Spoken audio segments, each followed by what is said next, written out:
Joshua, what's up? Good morning, Mr. Richardson.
Austin.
Garden where the Celtics play Boston.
Executive Ave, Edison, New Jersey.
Días Monitores.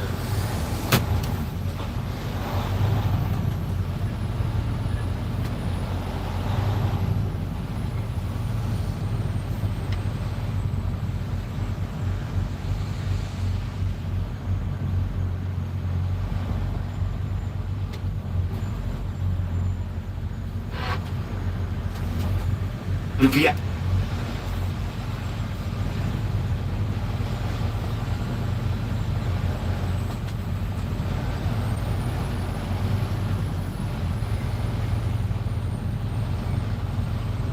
So him being rich and coming from a family that has money, hey.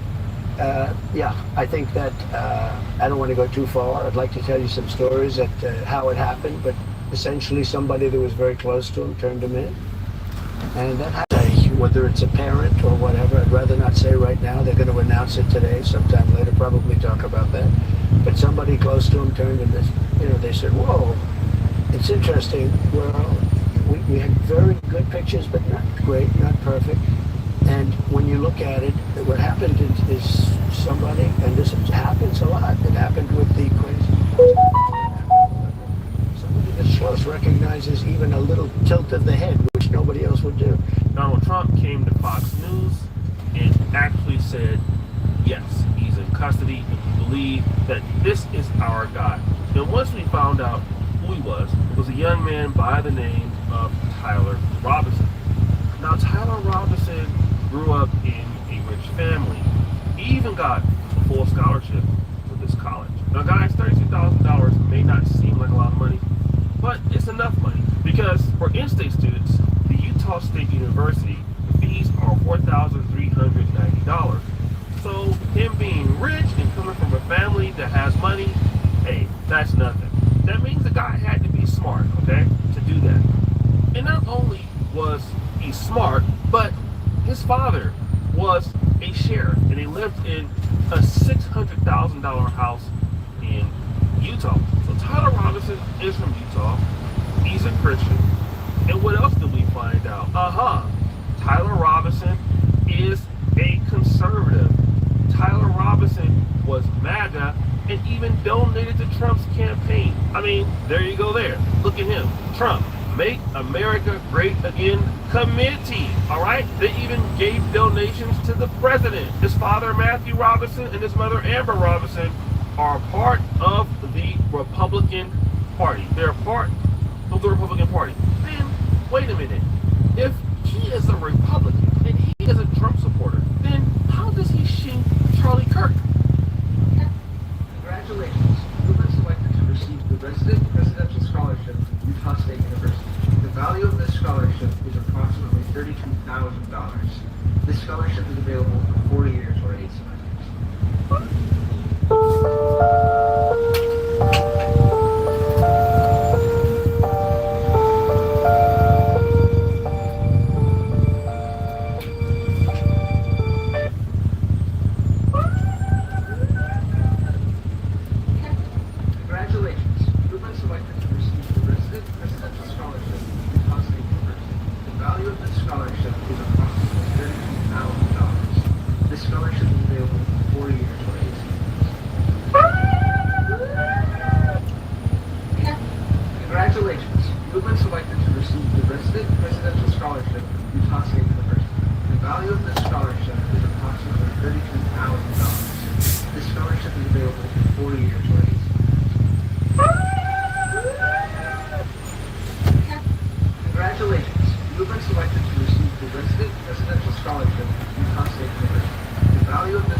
So now we're getting somewhere. So here's what happens, guys. You see, a lot of these same people, Charlie Kirk and some of the other Republicans and conservatives, Nick Fuentes, they all agree on black crime and circumstances involving the gay community and things like that, right? Migrant crisis. Those major issues are where they agree. Where they start to disagree this geopolitics. Okay? Now, here's what I found out about Charlie Kirk. Number one, he's pro-Israel, okay? But also, Charlie Kirk was looked at by some people within the conservative movement as, number one, being too moderate, okay?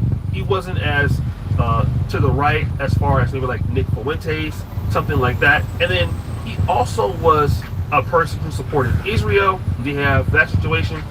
A lot of people on the far right dislike Israel a lot.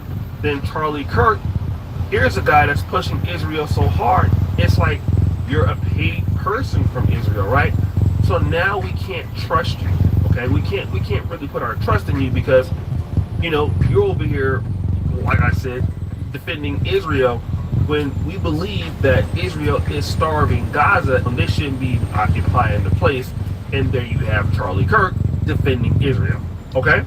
That's the next thing. But then also, he's a cultural grifter. The bullet casings from Tyler Robinson, yeah, one of them says something about like hold this or catch this fascist, but the other ones are all alt-right online space lingo, right? Like one of the bullet casings has a reference to the game Helldivers 2. Another of the bullet casings says something like laugh my ass off if you're reading this, you're gay. These are all things that you find in like alt-right spaces. Not only that, but of course his parents were Republicans and he grew up in gun culture, so on and so forth. What this gives me the makings of is someone who was probably looking at Charlie Kirk. So look at this, okay? Laura Loomer. And now Laura Loomer is basically then switched her side. She's kissing his butt now.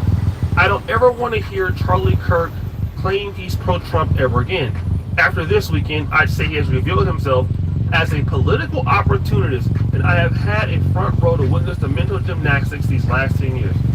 Lately, Charlie has decided to behave like a charlatan, claiming to be pro-Trump one day while he stabs Trump in the back the next. Turning Point USA, this is what Charlie Kirk founded, was only able to thrive thanks to the generosity of President Trump. On the 1-year anniversary of the assassination attempt on Trump's life, Charlie hosted comic Dave Smith at Turning Point's USA SAS conference, where Dave Smith was able to speak to a bunch of conservative youth at an organization that claims to be Trump.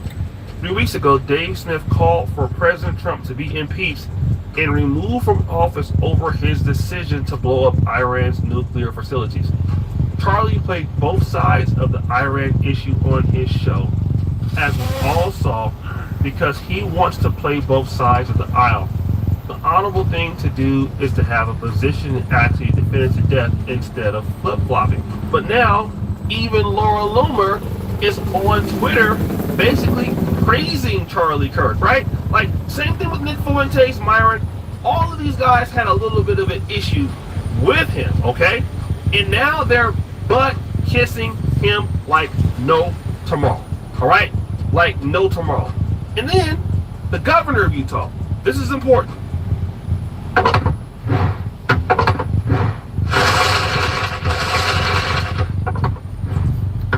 Robinson grew up in a rich family. He even got a full scholarship. Congratulations. Who went to like He wasn't as to the right as far as maybe like Nick Fuentes, something like that. Someone who was different sides of the aisle. The honorable thing to do is to have a position. I was praying that if this had to happen here, that it wouldn't be one of us. That somebody drove from another state, somebody came from another country. And sadly, that prayer was not answered the way I hoped for. Just because I thought it would make it easier on us if we could just say, hey, we don't do that here. And indeed, Utah is a special place. We lead the nation in charitable giving. We lead the nation in service every year. But it did happen here. Governor of Utah did not want to even consider the fact that somebody from his state, you know, because Utah is very religious, either you're Mormon or Christian, Republican, wealthy. These things don't happen in Utah. But what the whites don't want to talk about is their internal problems that they are having in the party that doesn't have Fuentes, they want to come out and bash blacks because it gets good ratings. People are looked at as being brave, but the people who killed Charlie Kirk were in his camp, and that's something that can't be denied. And so now they want to even come and turn up on blacks after a lot of conservatives understand that if Charlie Kirk was still living, Laura Loomer wouldn't like him. She's a grifter. Nick Fuentes wouldn't like him. Everybody wouldn't like him. Okay, and the reason why is because Charlie Kirk, number one, he had an enormous amount of fame within the conservative right, but also he was looked at as a person that was grifting. So, and then look at the bullet shell cases the guy was talking about. These are things associated with Groypers or the real alt-right following of Nick Fuentes. So basically, Charlie Kirk was shot because he wasn't keeping it real enough according to certain people. And now you're talking about blacks? Like, these are the same problems Democrats have too. But now on the right, they're starting to do it to their own. So what does the blacks have to do with this? That's my whole point. See, the thing is, white people want to blame, a lot of white conservatives want to blame blacks for the problems of the country or violence in the country. But we don't want to start talking about these school shootings, do we? Do we? The Colorado shooting that just happened? Like, what color are they? And then who killed Charlie Kirk? Yes, people are dying over ideas amongst white conservatives. That's what you don't want to talk about, okay? Charlie Kirk didn't die from black gang violence. Charlie Kirk died over ideas of not being so extreme. And so what happens is, these guys like Nick Fuentes, these guys on the alt-right, they're influencing guys to become more alt-right. And when Nick Fuentes comes out and criticizes Charlie for not being as right as him or being a flip-flopper, then they're following like, you know what, that's right. He should pay for that. And then that happens. Now Nick Fuentes don't want to get out in front of it. Why you don't want to get out in front of it, bro? No. You don't want to blame your following for it because the bullet cases have everything about Q on it. You can't say he's on the left. He's a registered Republican. His family is a registered Republican. All of that is true. They're from Utah. So he agreed with most of what Charlie Kirk probably was saying, but not everything. And because not everything, he's looked at as a traitor. That is exactly what happened. Guys, we big shit. What else should we Jackson? Back at it again. A little bit soda up. Let's start drunk. Before you start drunk.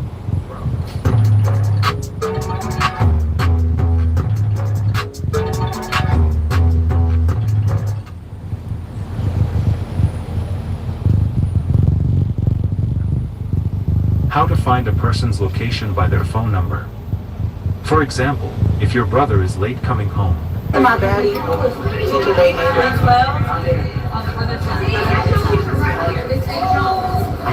Miss Williams. Because she's so pretty. My ninjas, I'm not gonna lie to y'all. I am terrible at math. If it's not addition or subtraction, I don't know how to do it. But I tell y'all this. The one single time that I passed math is when I had a fine-ass math teacher just like her. So I would argue, every single school needs to be putting teachers that look just as good as her inside the school. And I can bet you all them little ninjas' grades is going to skyrocket. Any ninja that fails her class, that ninja gay my ninjas. Let me tell you about the time I had to leave this relationship because I found out that the person I was messing with, he was addicted to corn.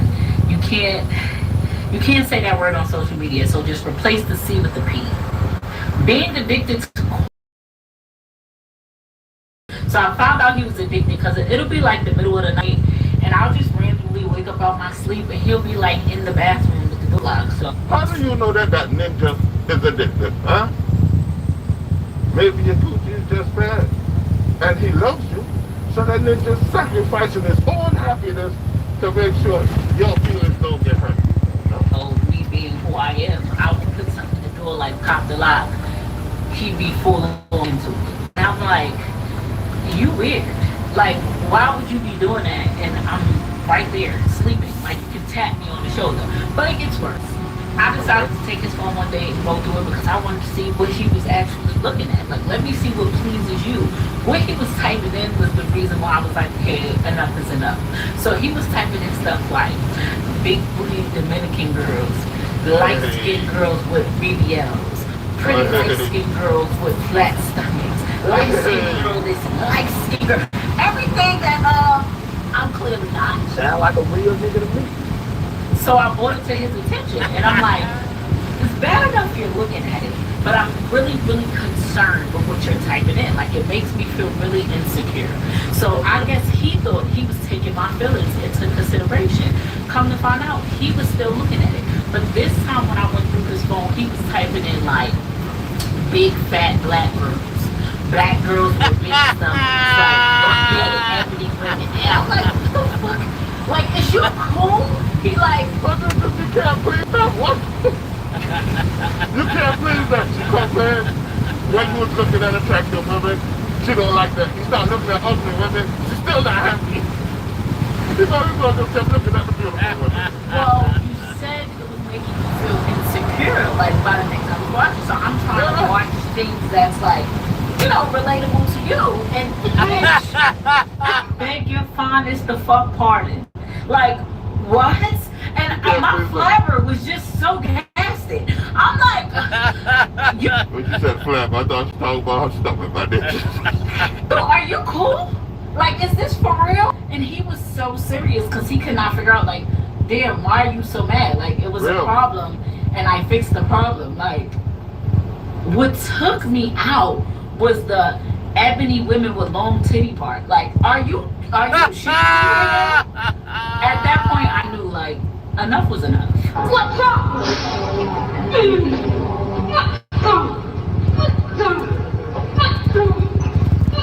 But then, you know, you talking to your homeboys, and you trying to brag about how you did your girl last night. I can bet money her ninja be telling this fam, my ninjas, my girl, the shit out of me last night. I had to go up by plan B. I think that bitch trying to get me pregnant, man. It's because the older ones ain't gonna tell you all good pussy feel the same, bro. They all, no matter they Chinese, black, they all got pussy. You're all the pussy pink, bro. Don't be going crazy, blowing no shit up. Ain't no girl got no special pussy, bro. It's either it's good or it's ran through. It's either two or it's in the middle. That's it. And the girls that look good, they ran through. A lot of them that's ran through. Remember that look body done? They ran through because they've been hollering at them from young. Y'all don't be losing your minds, killing motherfuckers, and shooting people, girls, bro. Bro, he's talking straight facts. You know how much guys I've seen fight over women? I'm like, bro, they have billions of these things walking around. You willing to die or go to jail for this? For some coaching?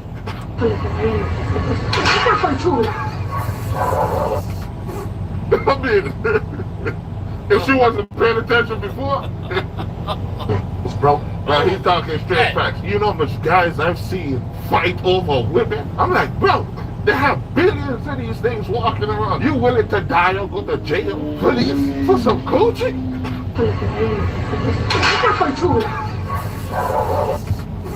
I mean, if she wasn't paying attention before, she got her attention now. No, no es control. No es control state. No le parece que es una control, no Listen up. She's listening with intent, man. Restock day for Judy Blues, one for you and her. A slim boot cut, the best little side slit, and of course the Judy. Head bandage. What you say? Can you what? What's my number? I'm 14. I'm 14.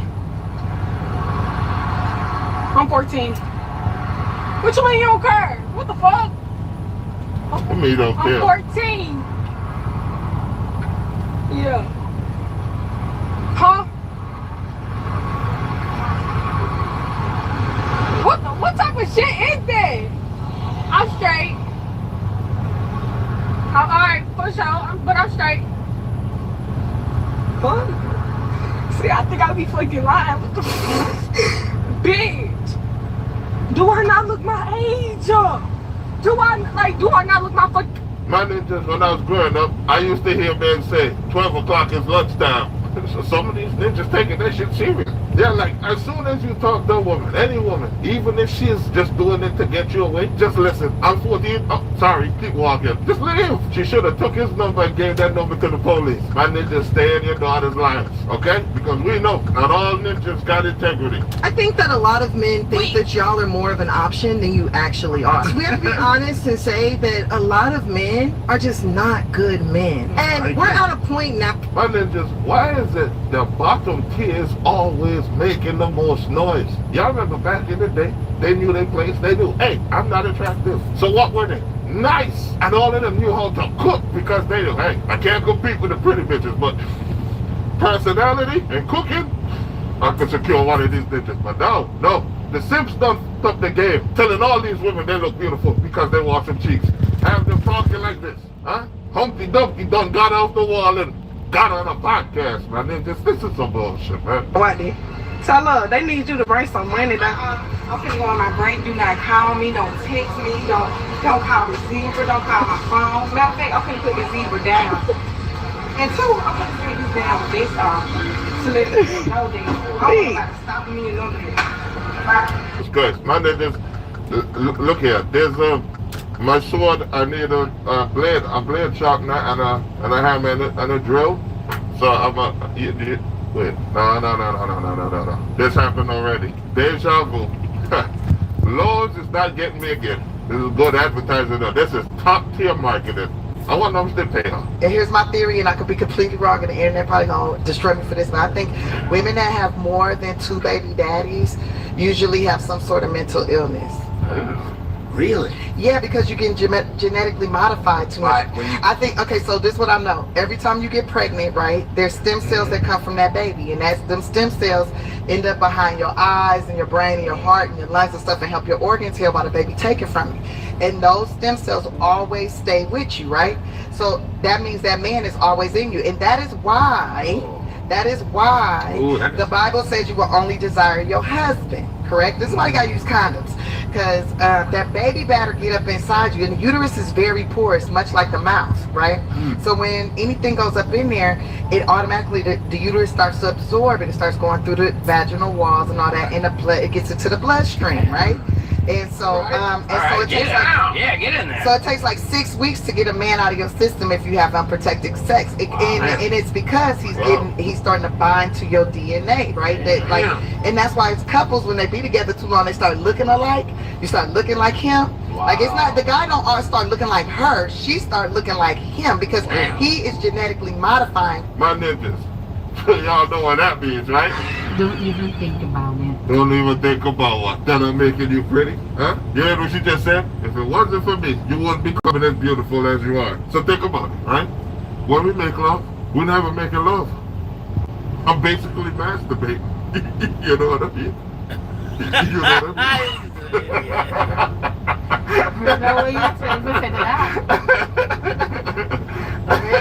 mean?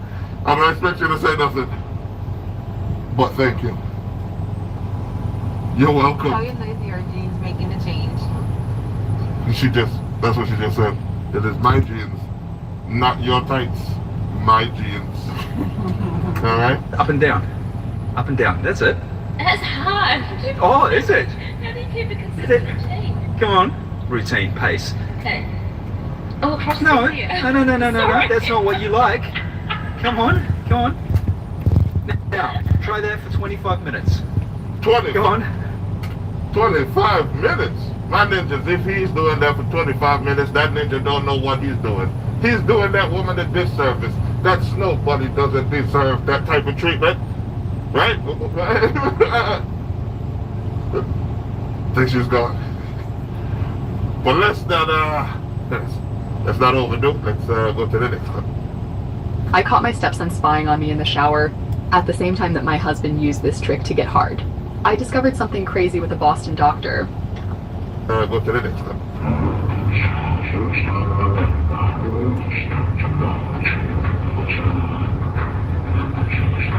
My ninjas, I got one question to ask you guys. Are you an alcoholic? If your answer is no. Why are you gay? How could you not be an alcoholic? Where is this bar? It's going there because Max is proposing to visit. Such a proposing. show you what I'm headed. Ooh. Okay.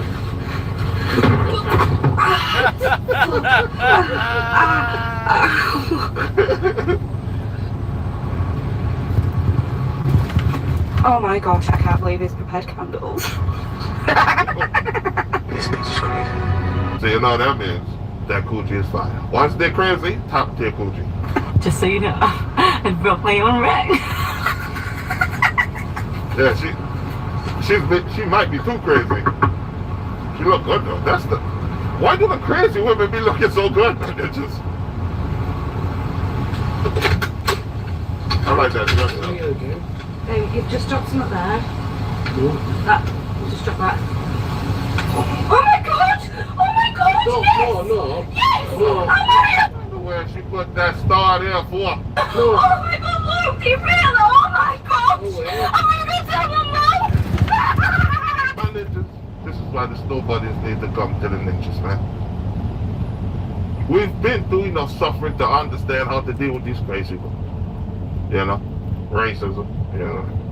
Redlining, police brutality. My ninjas, we have been bred for this. They just need to come home. You know what I'm saying? Hey, y'all, like and subscribe, my ninjas.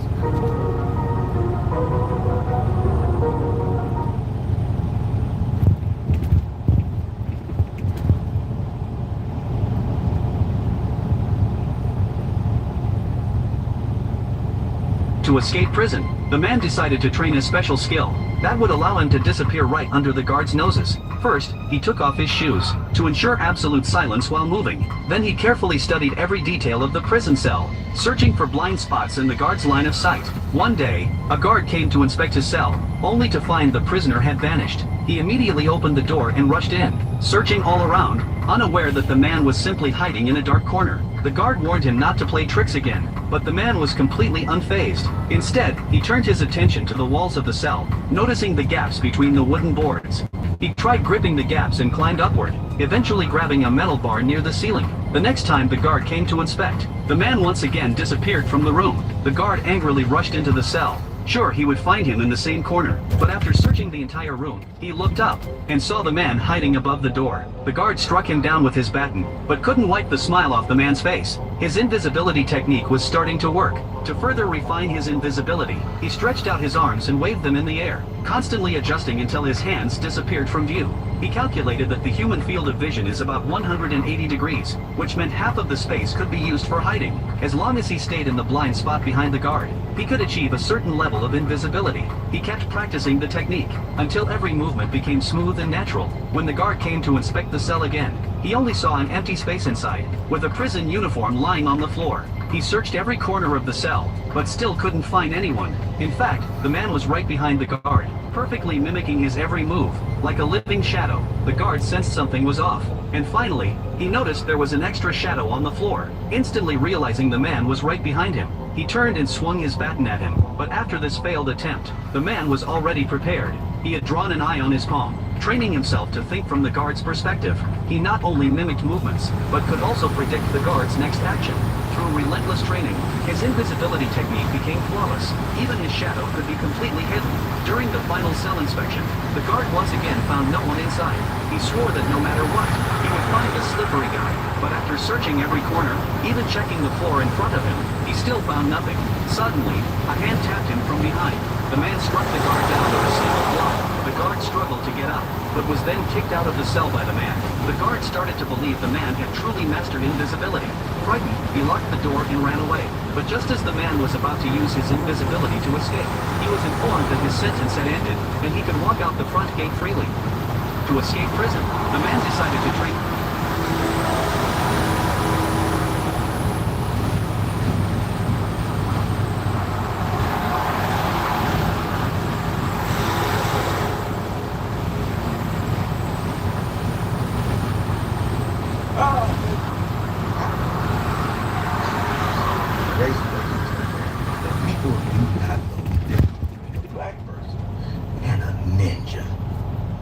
Took it upon myself to show you the difference, so you'd be able to recognize them when you see them. Okay, I'm trying to be helpful. Okay? Ready? Here we go. Black person. That black person. Ninja. Teenage Mutant Ninja Turtle. Right there. That's a whole ninja right there. All right? Black person. Ninja that talk too much. Apparently. Okay. Black person. Black person, whether you like it or not. Black person right there. Ninja. But we like him and we're praying for him. And I really wanted to see him do better. Nonetheless, yeah, as it stands right now, yeah. Black person, but don't push it. Please don't push it. Used to be a ninja, but now he turned into a black person. Yeah. But he used to be a whole ninja out there. But just saying, black person. Black person. Smell just like cocoa butter. Want to be a ninja, but for some reason he's not. And I really don't know exactly why. I don't know why he want to be one so bad, and I really don't know why he's not. I mean, he kind of, either way, anyway. Black person. Black person. Make us proud. Make us proud. Now this was a little complicated. Black person, but under a lot of stress and had a lot of public embarrassment and had one of the biggest ninja moments in history. I hope this has been helpful. Anyway, my stand-up special. Anybody want to tell me? It's on Tubi right now.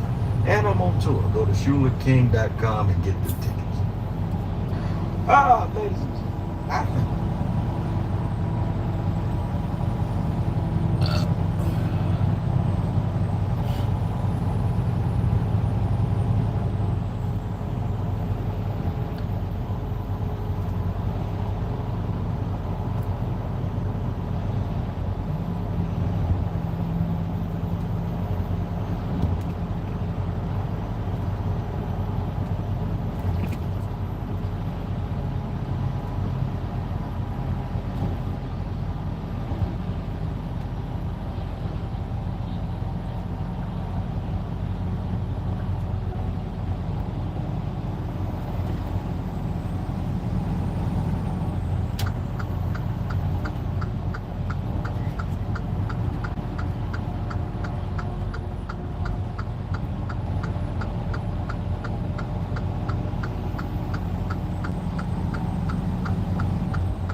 to hurry up if we're gonna meet my parents. Oh, okay. You know what? I was thinking that after brunch, we could go to the Renaissance cabinet exhibit at the gate.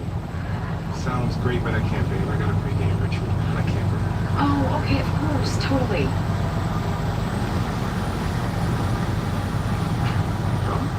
What's up? Everything okay? Everything's fine. I wanted to make sure my man got a nice home-cooked meal after being out on the road, and I was thinking I could be the dessert. You can't just pop up on me, Joe. It's not cool. Oh. I wanted to surprise you. Well, you should call first. Okay, why are you acting like this? You didn't see the game? No, I was working in your pickup. Well, I played offense again, okay? They needed me in the fourth quarter and I disappeared.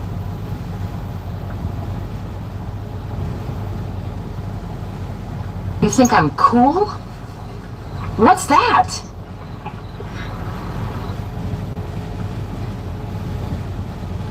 Well, that's okay, baby. I mean, it's not your fault. This is my fault, Joe.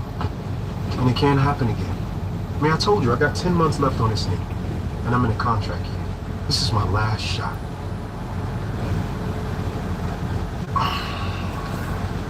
Okay, well, you're obviously upset, so I'll just leave you the picnic and I'll call you tomorrow. And oh, you should start at the bottom because there's a peach delight. It's like a peach cobbler, but it's a little more cinnamony, not as soupy. It's, well, you'll figure it out. So. Look, John, I think you're cool. And I like spending time with you, but maybe this isn't a good time. I'm sorry, you think I'm cool? What's that? Javon, you introduced me to your parents. So? I introduce a lot of people to my parents. They're my parents.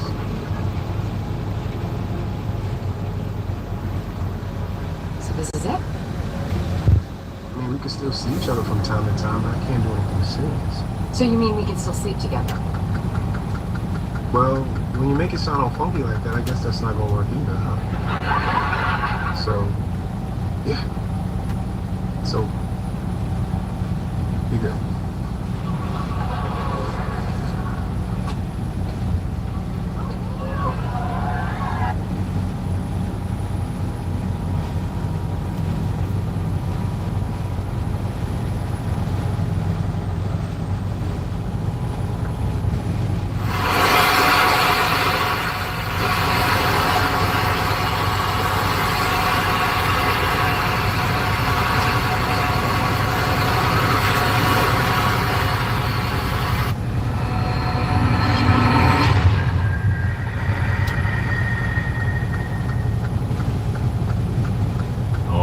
What's going on, you guys? Nick here with Nick Strength and Power in the 2025 Europa Pro in Offenbach, Germany.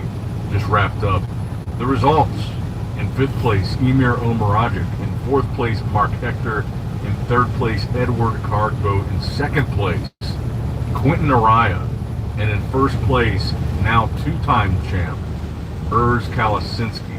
So let's talk about it here. I want to look at the comparison specifically for the top 2 between Quentin and Urs, because this one I think was much closer than last week. It's kind of hard to tell with the lighting, but I think both Urs and Quentin came in significantly better than last week. Quentin especially, I felt like this was really close, because in my opinion, I think that Quentin was at his all-time best here. I think if you look at Quentin's physique and the condition that he's in, I think this might be the best conditioned version that we've seen of Quentin so far.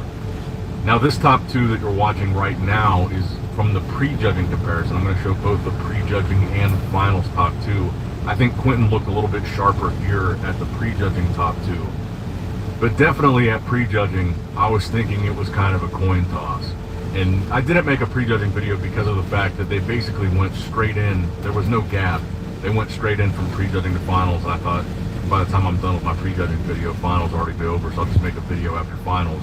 So that's why I didn't do a pre-judging video today. But pre-judging, I felt like was really razor close, coin toss. Quentin, I think, is in the best shape of his career, and I can't help but feel bad.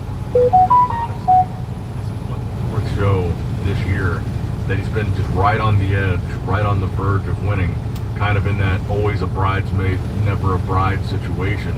And this was, as you guys know, the final opportunity to try to qualify for the Olympia. So maybe Quentin will continue to compete and try to do a show that's going to get him an early qualification for 2026. But as far as the 2025 Olympia goes, this was the last opportunity for Quentin, so I can't help but feel bad for him, because I feel like this was the closest he's came. It's the best he's looked. If you look at like his upper body, for example, we've talked about how he's really conditioned in the lower body and it's not quite matching the upper.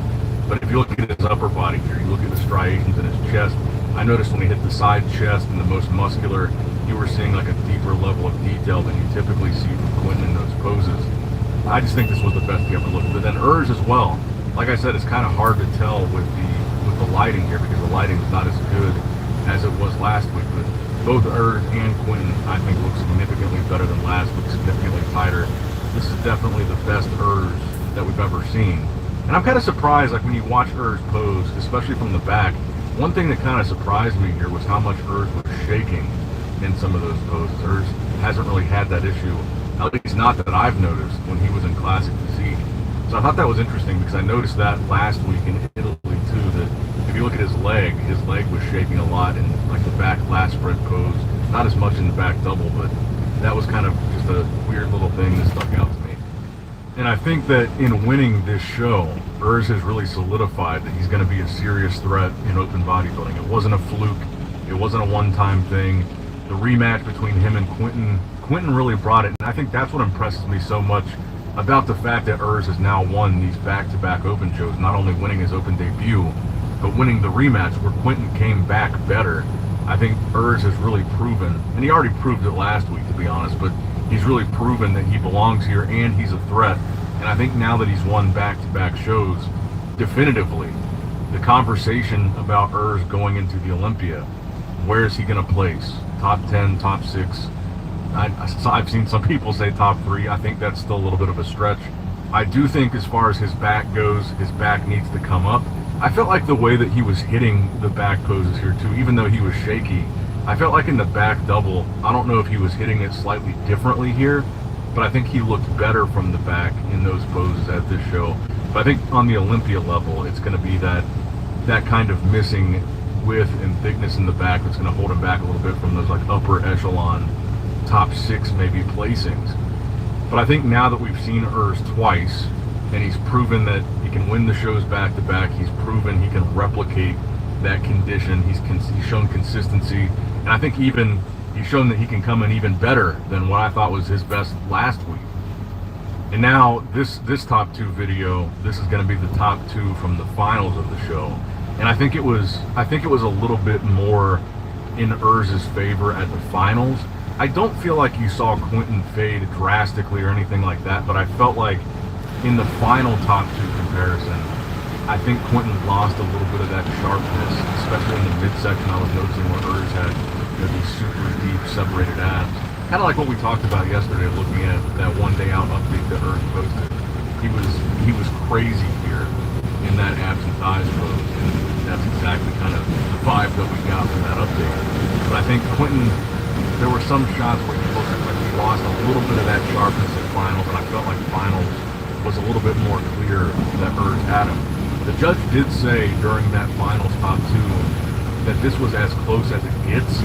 I don't know if that meant that this was a 1-point decision. I'm very curious to see the scorecards here, because as you guys know, last weekend it was Urs won prejudging and finals with essentially a perfect score.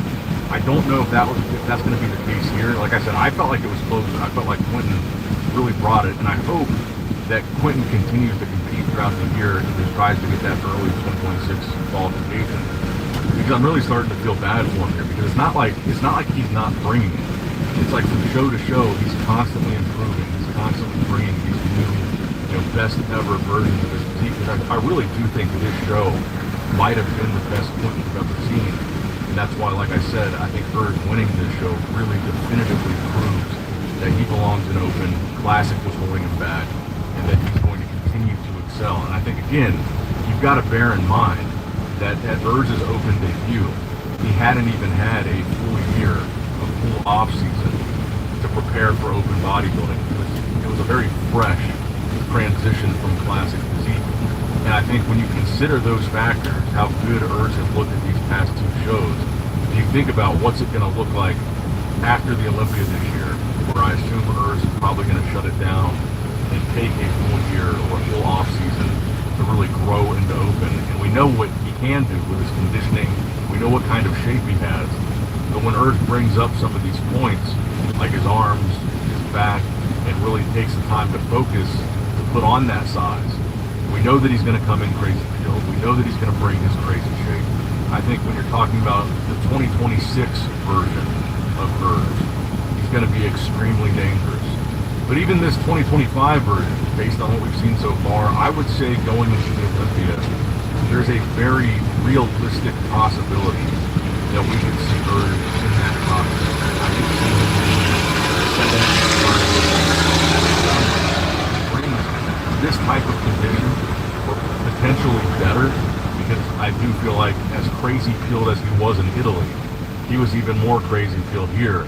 And if he comes in even more peeled for the Olympia, I could definitely see this type of Urs physique top 10 at the Olympia. It would not surprise me one bit, and I think based on what we're seeing now, I think you could make a really strong case for Urs being top 10 at his Open Olympia debut. It feels like a crazy thing to say, but I think it is realistic. But anyway, that's going to wrap it up for the video today, guys. I hope you did, in fact, enjoy it. Let me know what you guys think in the comments below about the results of this show, how Urs looked, Urs's chances at the Olympia now.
BetMGM Casino has so many jackpots, you never know when one will go. So many. BetMGM Casino. Now, anybody that watches this channel would have heard of the clown and the Donald Trump duplicate Charlie Kirk. And you will know that Charlie Kirk is someone who consistently promotes misinformation, conspiracy theories, and will just basically do anything to help the right to be able to achieve their goals and their objectives. That's the reason as to why this video is so good to see a young Brit actually step up, school Charlie Kirk, but not only school him, have a mic drop moment where he gets an ovation by all the people in the crowd. Let's watch this video in full, and I'm going to give you guys my thoughts towards the end. And the final question that we've got time for today is from Sammy McDonald from St John's College.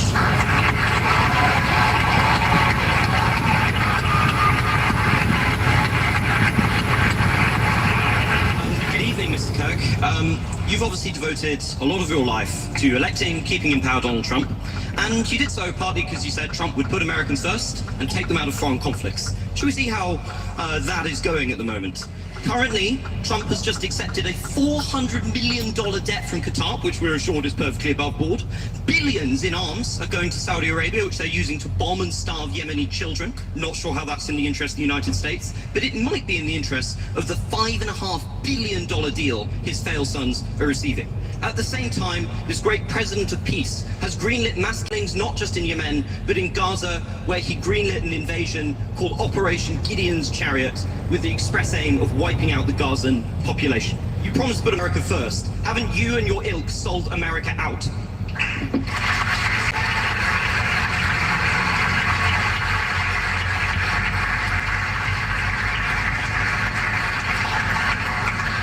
No. Well, I'm glad you have great intellectual substance and can answer. Because it's all the culture wars for you, isn't it? The second someone actually tells you what you're doing, which you just read. Can you calm down a little bit? Like, just a little bit. Pounding the table, you're all over the place. No. You want me to go piece by piece? Or would you like me to talk slower? I think you can. Number one, Donald Trump is convening a peace deal between Russia and Ukraine. Joe Biden gave him armaments. Well, isn't it? It's going well. Can you not interrupt me? Well. I allowed you to talk uninterrupted. You're famous for not interrupting. Yeah, I haven't interrupted a single person here today. Can I speak uninterrupted, actually?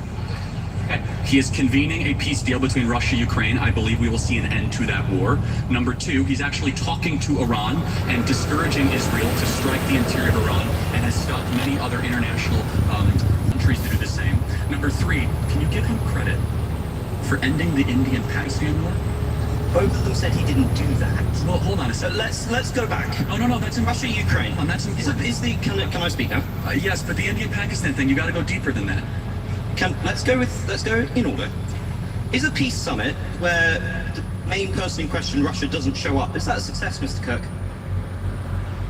I'm not even sure. A success? Well, again, these are ongoing negotiations, and it's a lot better than when your Prime Minister, Boris Johnson, went alongside our Secretary of State, Tony Blinken, to Istanbul and unnecessarily blew up a potential Russian peace deal, which has resulted in hundreds of thousands of dead Ukrainians, one of the great unnecessary wars of the modern era. Donald Trump believes in conversation and police through strength. He has been president for well over 120 to 130 days, and he has already ended a war between two nuclear conflicts of India-Pakistan. He has secured our own U.S. southern border while we were being invaded by foreign powers. And thirdly, he is brokering a potential settlement with Iran that will prevent a major escalation in the Middle East. And finally, it is very difficult, but I believe they'll get it done, that will finally see an end to the Russian-Ukrainian war. I'm just going to disregard the enormous lies you just put out there about Russia and Ukraine. But do you really think negotiations work if you cut off all your leverage and scream at one party in the Oval Office? Don't you think that has just emboldened Russia? Because look at the approach. Putin thinks so much of your glorious president, he can't even be asked to show up. You have elected, or helped elect, somebody who is at best an idiot and at worst is deeply corrupt. Okay, again, so Trump and Putin had a 2-hour phone call today. You'll acknowledge that's a good thing. The pursuit of peace can sometimes be a winding road, and it's a lot better than sending hundreds of billions of dollars further into the killing fields of eastern Ukraine, something that tragically both the UK government and the US government has been unnecessarily supporting for a couple of years. President Trump wants to see a brokerage, an ending of this settlement. I pray we can get it. It's very complicated because of the mess that Joe Biden left, which was an active kinetic war with a nuclear power sending American-made missiles into the interior of Russia. So President Trump has already ended a war. He's ended an invasion. He's only 130 days into this. And I believe, we do not know. At this point, we are merely speculating, which I think we should not spend our time doing that, because eventually one of us will be right. I believe we will be right, and I believe we'll see an end to this war. We just talk about 100 billion worth of weapons, because you dodged my question on what was going on in the Middle East, where Trump has just signed enormous arms contracts with Saudi Arabia and with Qatar. And I noticed you ignored the fact that this might have had anything to do with the blatant corruption going on through the Trump coin and going on through giving the very competent sons of Donald Trump billions of investment from Saudi Arabia and Qatar. This is something that is directly embroiling Americans into conflict, but is importantly killing many innocent people. Those nations have been known to terrorize innocent civilian populations. So if you're coming to me and you're objecting to America selling weaponry, why are you defending shilling for the Saudis? Well, hold on. One is sending weaponry, one is purchasing. Secondly, you do know that the biggest purchase that was announced was commercial airlines, 737, $100 billion. You've heard of Qatar Airways. They purchase a... Stop letting them increase your rates. I used to let them raise my car insurance every year until I found this. They purchase $100 billion of commercial airways. You are right, there were some weapons contracts, but I guess the question is, would you rather have Saudi Arabia buy weapons from America or China? I'd rather they not have American weaponry at cut price rates. I disagree. Let's talk about Qatar for a second. Okay, fine. You mentioned Qatar. You've been talking a lot about Hamas and the evils of Hamas. Can I ask you, who's the main funder of Hamas? Well, the Palace state, well, the West actually funds Hamas. Which state? Well, Iran funds... No. Also, where are the Hamas leaders? And also Qatar funds Hamas. It is a combination of international organizations. 100 million jet with the President of the United States. Hold on, first, it was not given to him personally. I understand the optics of it, but it was not given to him personally. It was given to the U.S. government. And under that standard, no U.S. government should ever receive any gifts from any foreign countries whatsoever. It's not given to him personally, and not a violation of... Why is he trying to transfer it as his personal, his libraries? Who's his? Okay, he sent out a claim. This is way too many weeks. We want to keep on going if we can. He actually... Okay, so under that fundamental moral principle, then, can you acknowledge, though, that President Trump is getting more done in a less period of time than any president we've seen, while our prior president did not even know what year he got elected? You understand the contrast here? What aboutism again? I'm not a defender of Biden. No, I'm not saying that. President Trump is far better than defend the person you spend millions on. I will defend every day of someone who ends an invasion. That's all you do, is brings down the price of oil, who is revitalizing the American economy, who's brokering peace, who stopped the potential nuclear war, who is bringing Iran to the table and bringing Russia to the table, someone who does not want armed conflicts with the greatest powers of our time. I will defend that endlessly. Well, living in a fantasy world of your own creation. So it's quite hard to engage that, but then disprove it. But let's check on how Trump is doing in terms of diplomacy.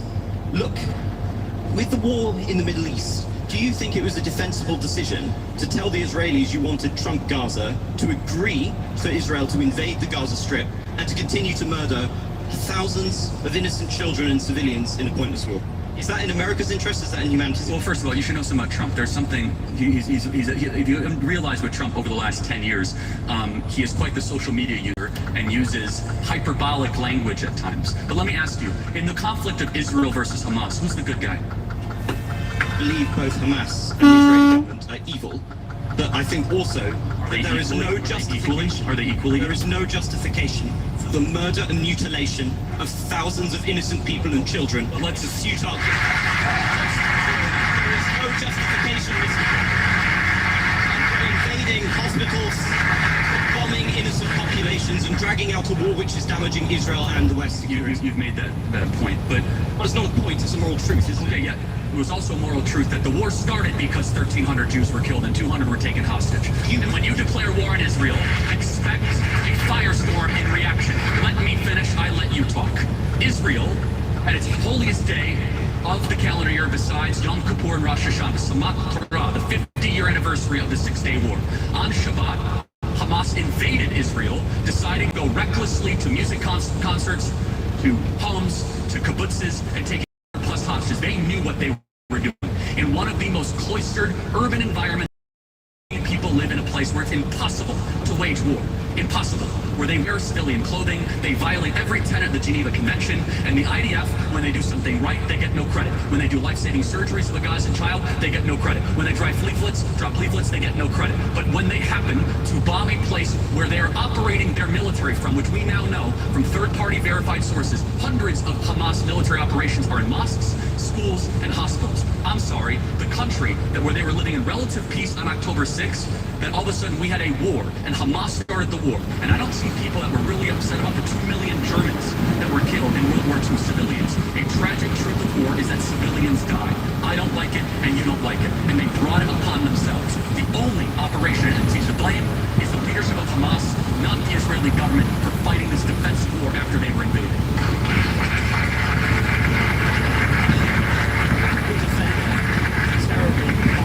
That was launched against Jews in that day. But the justification for the death of innocents cannot be an infinite cycle of bloodlust.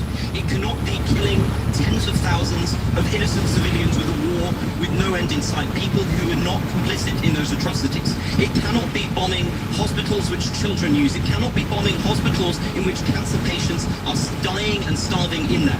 The deaths that have been inflicted, nobody knows the true toll, but somewhere between 50 and 100,000 people lie dead under the rubble. And what is left for Gaza except for to continue to suffer under Hamas? Because it turns out Netanyahu's political strategy has not worked. It has entrenched Hamas within the territories. To be a Christian, I would have thought, Mr. Kirk, would never have involved suggesting that the price for an atrocity must be an infinite cycle of bloodlust, that innocent people and the young population must be killed to avenge some kind of providential quest. How can you call yourself a Christian? Well, you just... I want to make sure we get our moral clarity straight before we proceed. No one likes what's happening in Gaza. No one with a heart or a soul or a mind likes when kids die. But you must understand who started the conflict so that you can end it correctly. And until Hamas brokers an unconditional surrender, of which they are unwilling to do, they could release the hostages and drop their weapons, and their lives would be spared. Instead, they are using children of Gaza as cannon fodder, financed by the Iranian mullahs, and dragging the entire world into this conflict. So, I don't even know what we're debating at this point, other than I believe that Israel, I believe the facts, Israel was unconditionally attacked on October 7th. They're responding in kind. And I would just ask you a very simple moral question. How should Israel have responded? Not with blanket carpet bombing the city, not with bombing hospitals. Of course, some kind of military operation might be necessary, but not murder on this scale. There is no justification for what is happening with the enormous death toll that is being produced. I really cannot see how you come here and you have the gall to lecture us on Christian morality and then sit here and justify the murder of thousands of civilians. Is it working, Mr. Cook? Is Hamas dismantled? I've never said that. You just did.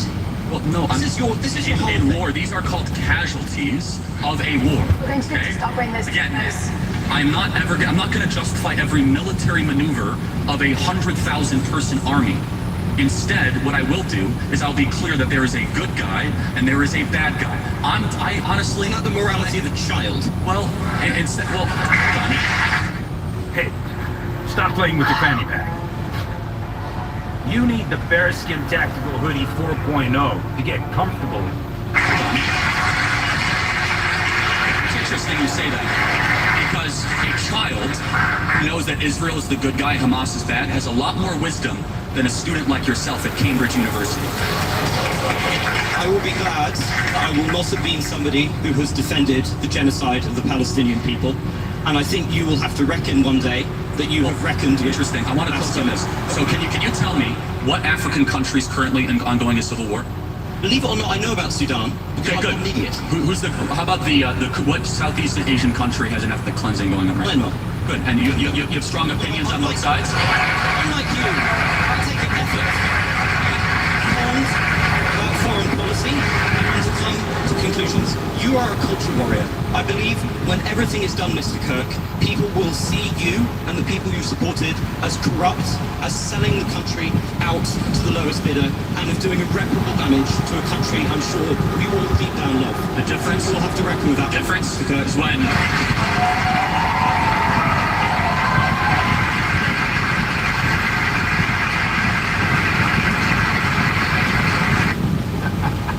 Mic drop moment from the young people there. Absolutely phenomenal. It's so good to see Charlie Kirk really get old and get his ass handed to him. Now this is what's crazy. Charlie Kirk actually posted a clip similar to this, but it was an edited one, and it didn't show the mic drop moment where the young Brit got an ovation from absolutely everyone in the room. Now look, there's a number of reasons why people dislike Charlie Kirk. Some of the reasons for me, like I said at the start, this is someone who consistently promotes misinformation, conspiracy theories. He's spread misinformation about things like COVID-19. He uses very, very divisive, rhetoric, links to racism, very, very racially charged. Did you know Mercedes once blew $2 billion on a single car? This is what happened when Mercedes engineers got a blank check and zero adult supervision. Today we're counting down the most over-engineered Mercedes of the 1990s. Tank-like legends with gadgets nobody asked for, price tags that made CEOs cry, and enough durability to embarrass half the cars on the road today. Number 6. Mercedes-Benz CLK GTR. Imagine walking into a Mercedes dealership in the late 90s looking for for a comfy E-class and instead be... Oh, what's up? You already know a real one for the DD reactions. I was lurking in these YouTube streets and just what I found today. I'm actually one minor inconvenience away from saying to the degree who wants to see my butthole. Because there is not a more toxic relationship in existence compared to that of mine with organic chemistry. I would rather smoke meth than know how to draw it, okay? Hey, dog, listen, dog. You know what's crazy? Even though I feel like she ain't mean that shit, all women know that they can sell coochie if all else fails, dog. Facts. All women know they sitting on a gold mine between them legs, dog. She said, all that. I'm gonna show my butthole. That's crazy.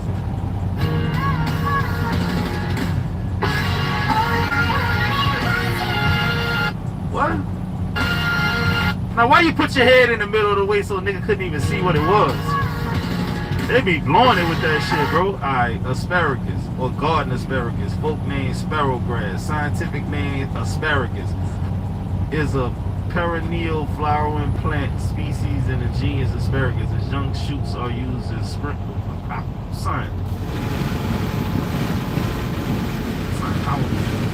See, she wasted my time with this video. When my team pitched the idea, I thought it was impossible. A pan that is sears like stainless, lasts like cast iron, and doesn't use toxic coating.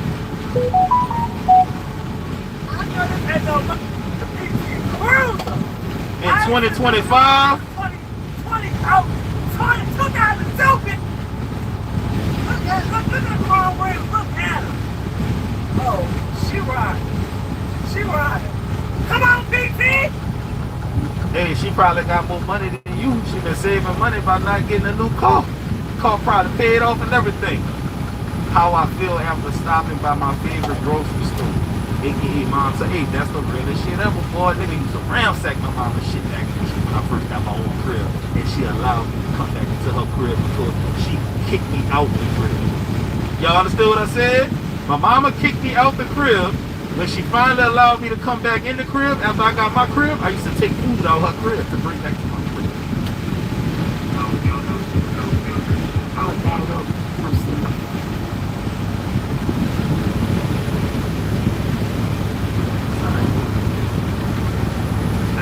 So I'm out shopping and I find this ratty little dog. What are you doing here? And I feel really bad for it because it's just walking around. I don't want it to get hit by a car. Well, what are you doing?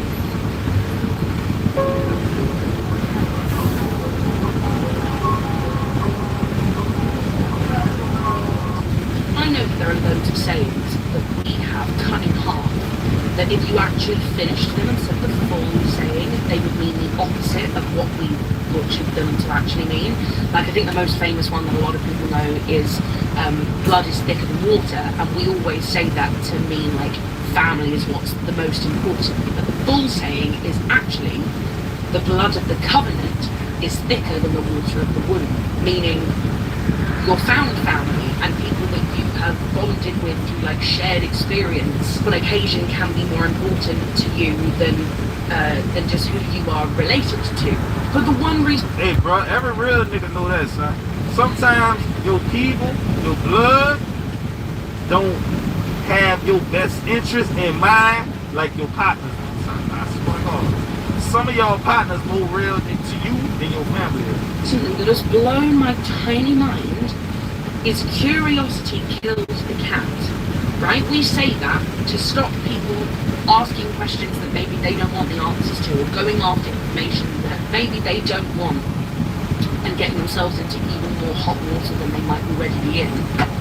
But the full saying is curiosity killed the cat, but satisfaction brought it back. What? But I feel like some of us should be slaves again. I feel like some of us should be slaves again. Some of us should be slaves again. Nah, you gotta explain yourself, dog. First of all, nigga don't respect no man that let another man slap him like straight like that. And who you talking about need to be slaves again? Which is You want to talk about anything else? I'm gonna talk about 9/11. Oh, no big deal. you remember the playground? Yeah. I wasn't bored during that time.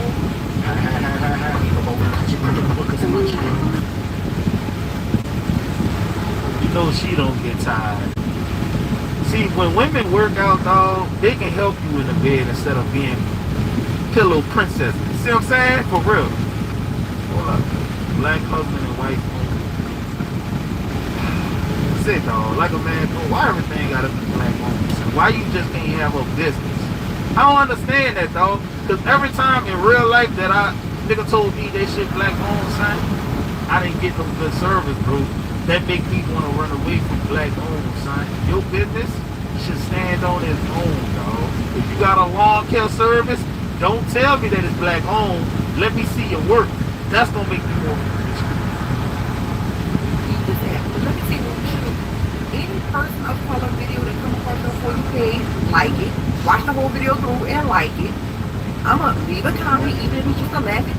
Well, I'm gonna like it, but I can't let that music play. Why y'all gotta put music on everything, dog? I'm gonna like it though, instead of saying.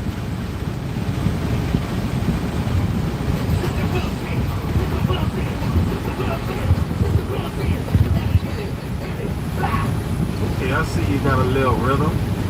You know, that's hard to find in your community. For real, for real. LeBron James is 0-14 in game-winning shots in the finals or in playoffs. And Bro, has LeBron had a real game winner like when the brother goes up like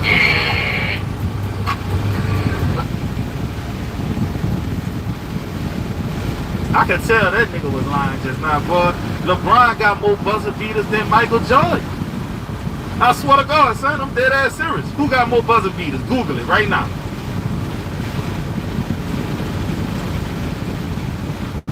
Staring at the blank page before you, open up the dirty window. Let the and they the light that you cannot find reaching. Real talk, man. They be lying on this man, dog.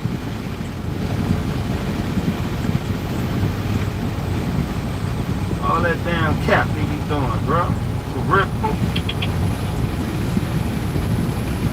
Man, what the hell is that, boy? Is that a squirrel? Come on. Man, what that is? A mole? A mole rat? A chipmunk? What is that, son? I'm a country nigga, but I don't know what that is, though. A chip? What the? That's a prairie dog? Boy, that been go boy eating the shit out there, Ernst, boy. Dog, nigga page so random, son. I don't know why they showing me all these crazy videos today. Normally when I'm on here watching it, son, it be number ratchet shit. This is wholesome. I'm not used to this. Ladies, in case you forgot, do not trust a single word that comes out of your mouth from a video face, let alone a thought. You're welcome. Hey, she got a good point. This is your vibe. I want to be friends. Man, she got a good point, bro. Let's go. Alright, go again. Go again, Adam. See how you went up, bring it to you. I'm gonna bring it to you. And you take it to him. Do you see? Look, get your hands on top of this thing, right? I want to. Hey, dog, I be seeing dude videos and I always think to myself, I hate to be the nigga he doing a demonstration on. He be messing the boys up, no lie, son. He's off of it. But I cannot take the weapon and try and snatch it from him. Because now he snatches it from me. And now we're snatching it going back and forth.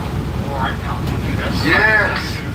Makes sense? So I want to take that from him from the presentation point. Understand up here, I'm fully time to the shoulder and I'm pushing away. Yeah? Push it away. Then I can come up and shoot. You gotta break the plane. Look. Put a whole hole in your body. Preferably I'd like to come from this end.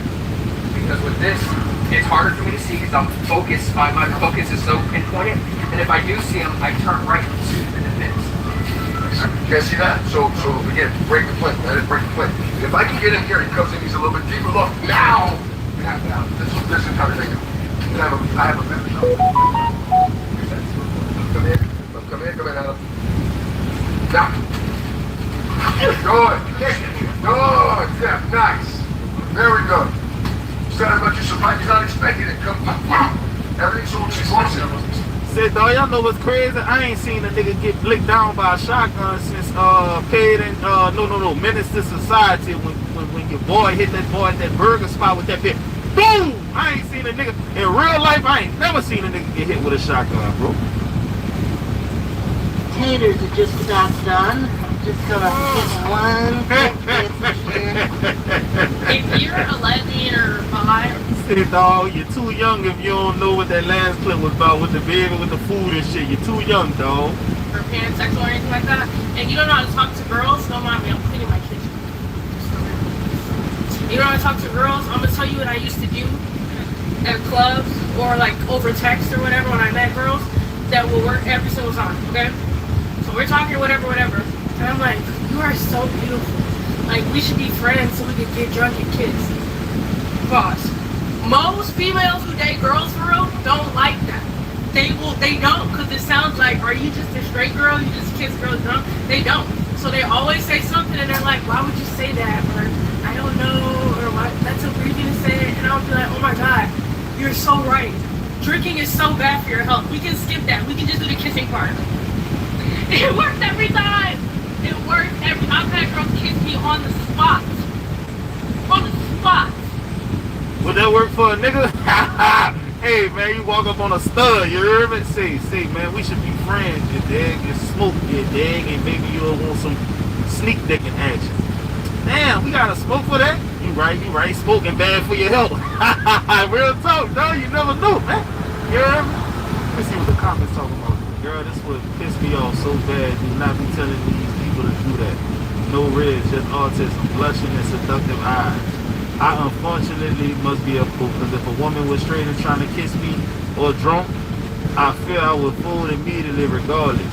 I'm not meeting my future wife at the club. I'm meeting my future 8 hours, y'all. Say, dog, like a man, bro. They be talking about dudes being DL. I think most women DL, son. No cap. The way they be smacking each other on the booty and all that kind of shit there. I thought this was state property. It's state. Yeah. This. Yeah. It's state. Yeah. Hit the road, dude. Hit the road, dude. Hit the road, dude. This ain't no state road. This is private property.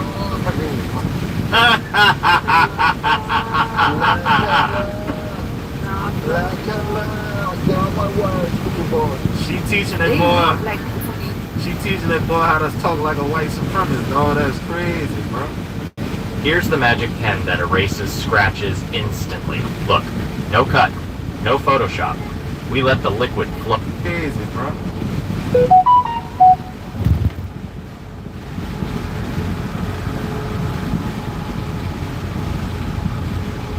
I see what's going on here, bro. They basically saying get your legs up and go to work. That's how we do it. Stupid ass. The National Guard. Back when Trump brought the National Guard into D.C. with that executive order, he signed another executive order about the Smithsonian, and it kind of slipped through the cracks because everybody was so excited about the National Guard, right? And when I heard about the Smithsonian executive order, I was like, oh my God, dude, like this is the fire that I want. Because if you don't know, the Smithsonian has been hiding American artifacts since the late 1800s. They've been hiding that shit. And today, some more information came out about that executive order, and it is exactly what I hoped it would be. Trump has ordered a complete documentation and release of all the artifacts that the Smithsonian has, even the ones down in the tunnels. We're talking about the bones of giants, people. Specifically, the mound culture. He crazy, y'all. Unless he telling the truth, I gotta see the fact. Nigga talking about giant bones and shit. Also known as the Mississippians, the ones who built giant mounds. The sizes, there is a pyramid in Ohio that is as big as the Great Pyramid in Egypt. It's just built out of dirt. This was a mound city, one of the largest, right here in eastern South Dakota. Hundreds of mounds. Well, I know one thing, ain't no white people built that shit. That was some niggas, dog. Or some Native Americans, which some people say is the same damn thing. Hundreds of artifacts, and in the notes that I saw from the Smithsonian of the artifacts recovered from here were bronze and copper axes. The artifacts in these mounds included the bones of giants and all kinds of not Stone Age technology. There was it was copper and bronze. Bronze Age artifacts, a Bronze Age culture based around sedimentary and farming existed in the Americas that built giant cities with palisaded walls. All these artifacts are now to be cataloged and released to the public, viewed, and even put on display, is what this executive order says. Like, this is, that is the... Say, bro, but you know what the crazy part is, dog? If all that shit do be found, Trump gonna see that shit and be like, nah, we ain't gonna tell the public. You heard me? We gonna let them stay stupid. Man, I'm sick of this. Only 2 states in the entire country voted unanimously across every county for the same presidential candidate. Trump won all the counties in Oklahoma, and Harris won all the counties in Massachusetts. And when you compare these states side by side, you really start to wonder why people aren't voting Democrats. The all-Trump state of Oklahoma is 44th in education, 49th in healthcare, 44th in quality of life, and dead last 50th in test scores. And when you look at Massachusetts, they are 1st in education, 2nd in healthcare, 1st in quality of life, and 1st in test scores. Kind of hard to argue for Oklahoma here. And it's not just about who they voted for in the election. This is a Republican-run state, and these are the results of that Republican leadership. And this is a state run by Democrats, and those are the results of a state run by Democrats. And if you look at other red states, you'll find the same exact low-quality outcomes you see here. And if you look at other substantially blue states like Massachusetts, you'll see similar outcomes to what you see there, because Democratic policies work and Republican policies don't, because Republican policies go, I don't want to spend any money on anything, we're just going to hope it all works out. It doesn't. And Democratic places go, we need to spend money on basic infrastructure to support people. And what do you know? That works out. See, bro, I don't know if all that's true or not, but that's crazy, son, because if... Look. Restock day for Judy Blues went for Yumi and her. A slim boot cut, the best little side slit, and of course the Judy Blues skirt. Oh, what's up? You already know a real one finna give you reactions. I was lurking in these YouTube streets, and guess what I found today? Hi guys, so just gonna get straight into it. The story time. This story time is very recent. By very recent, I mean it just freaking happened. Okay, so boom. I'm a badass kid, right? So let me just give you a little context. I stay with my cousin so I can go to my school, but I come back home on the weekend because I'm not trying to deal with all the bullshit all weekend. So I come back home, right? And I have this little sneaky thing, whatever going on, and... Say, bro, I know they say black don't crack, but how old is this little girl, dog? Well, he wants to come, so I'm like, okay, but I'm like, yeah, you want to pull up, like, my parents are going to work, he's going to be home alone, so he pulls up. Obviously, we're, like, chilling, watching TV, you know, all that cute stuff, and then, boom, things start leading to another, and he wants to go to my room, and crash. So we go to my room, well, I'm bent over, and he started going into it. I hear a noise outside, I'm like, wait, stop. Okay, continue. Anyway, we're doing our thing, whatever, and then we go to the bathroom, we take a shower together, and then we come back out, and then he's like massaging my body. Massachusetts, baby! You riding down round 3, 95 4, whatever. So, Lamarcus. Yep. Freaked out at a young age, bro. Crazy. See, when I was in high school and shit like that, dog, that's how they went, man. You know, it'd be the broken home situation, dog. You know what I'm saying? I noticed that, dog. I used to get snuck in a lot, bro. Like, it was never no nigga there. It was never her real dad. It might have been a mama had a little man or a little boyfriend or whatever, but not quite a stepdaddy. Like, I'm telling y'all what I know, bro. Stay in your churn life, man. I'm going to go, he leaves, right? Comes back. Well, no, he leaves. I'm going in the bathroom, like, putting on my underwear and all that good stuff. Instead, that walks in. It's very weird because he's not supposed to come back till, like, 5 a.m. That's not what happens. The nigga walks in and he's like, hey, what's good? And I'm like, what's up? And then I'm okay. So I go to my room, try to put some clothes. I got some shorts, whatever. Come back into the living room, watching TV, whatever. Then he's like, hey, what's that guy who I saw out there for you? Like, did he come visit you? What guy? Oh, she gaslighting that dude.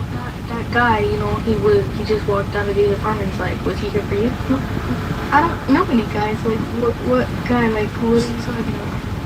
Huh? Don't lie to me. There's some gaslighting shit right here, bro. Like, no, what did he look like? Like, what are you talking about? Like, no. I mean, did you guys have sex? Why would you think that?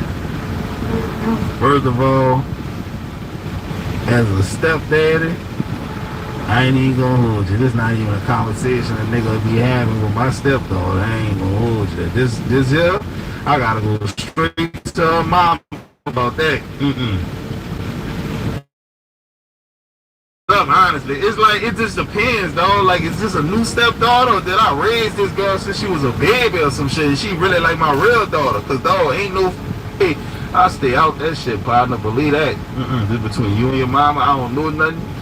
Nope. This is crazy, bro.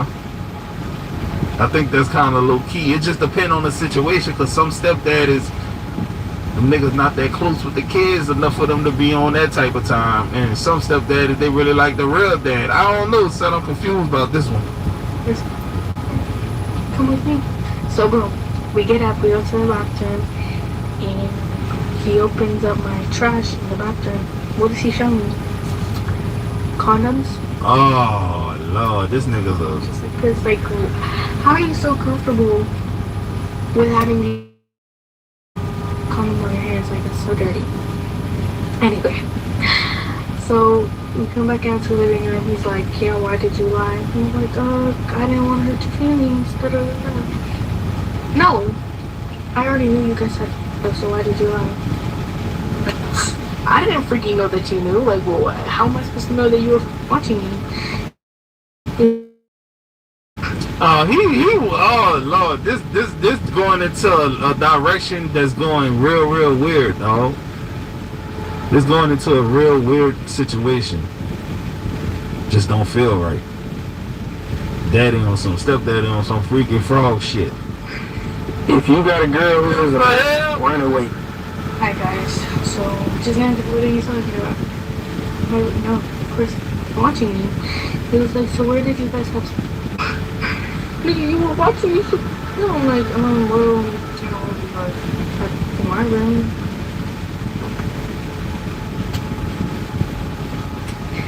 There it is, I saw me something we done at home because we didn't win. This is my second time. He's the only guy I've ever been with. You're lying. Damn! Man, this nigga investigating your ass. You know, like, what? How is this your second time you didn't pee? Like, what the f*** are you talking about? How would you know if I bled or not? Like, were you having, like, your head in the door or something? Or, like, what's going on? Like, what's really tea? Boy, this daddy is a, man, probably not in the picture at all. Really tea? Okay, that's not what I really said. I was like, man, this is crazy shit, bro. People's bodies are different. And I'm being so serious. Like, that was my time ever. Like, well, we did it multiple times. The first time, like, obviously we did it like 3 times, 4 times almost. And this time we did it like 6, 7 times. Okay, so we did it multiple times. And the first time, like, even my very first time, I didn't bleed. And that's not because my loose. That shit is tight. But, you know, my body's just different. Like, what the freak? Stay in your daughter's life, fellas. I'm telling y'all, son. Y'all won't be, y'all. So far, she only said she been with one nigga. That's cool, alright, whatever. But we don't know what she been doing since then. And she came to the internet with it. Your daughter should know that this ain't the play. If you raised her right. Coming to the internet telling these freak ass stories. This life hack will forever change how you trim your body hair. Most trimmers are slow and leave hair all over the sink. By the time you're done, please.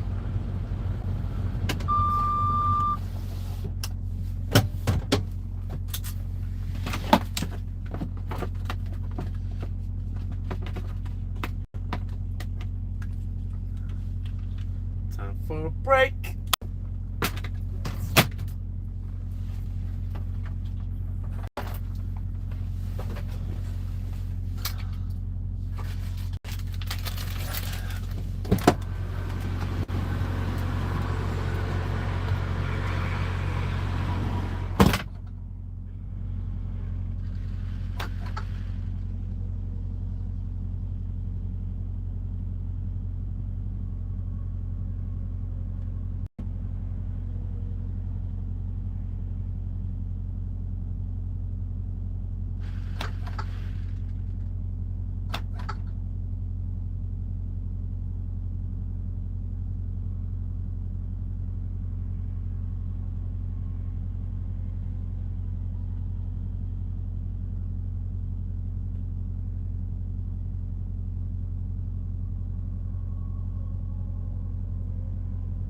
everybody's body is different. Just how some people's, just how some people who have periods, their cramps are super bad. I don't get any cramps.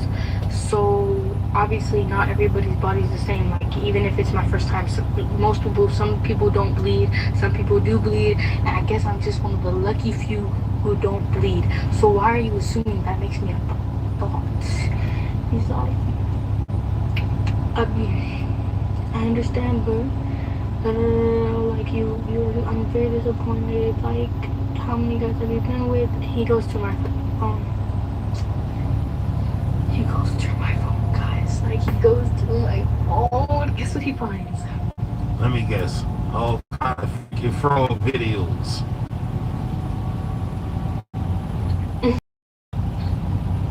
Finds two other guys. And I didn't have to with those guys. Like, one guy went on FaceTime and, like, yeah. Then the other guy, we're in bed and we're, like, kissing or whatever.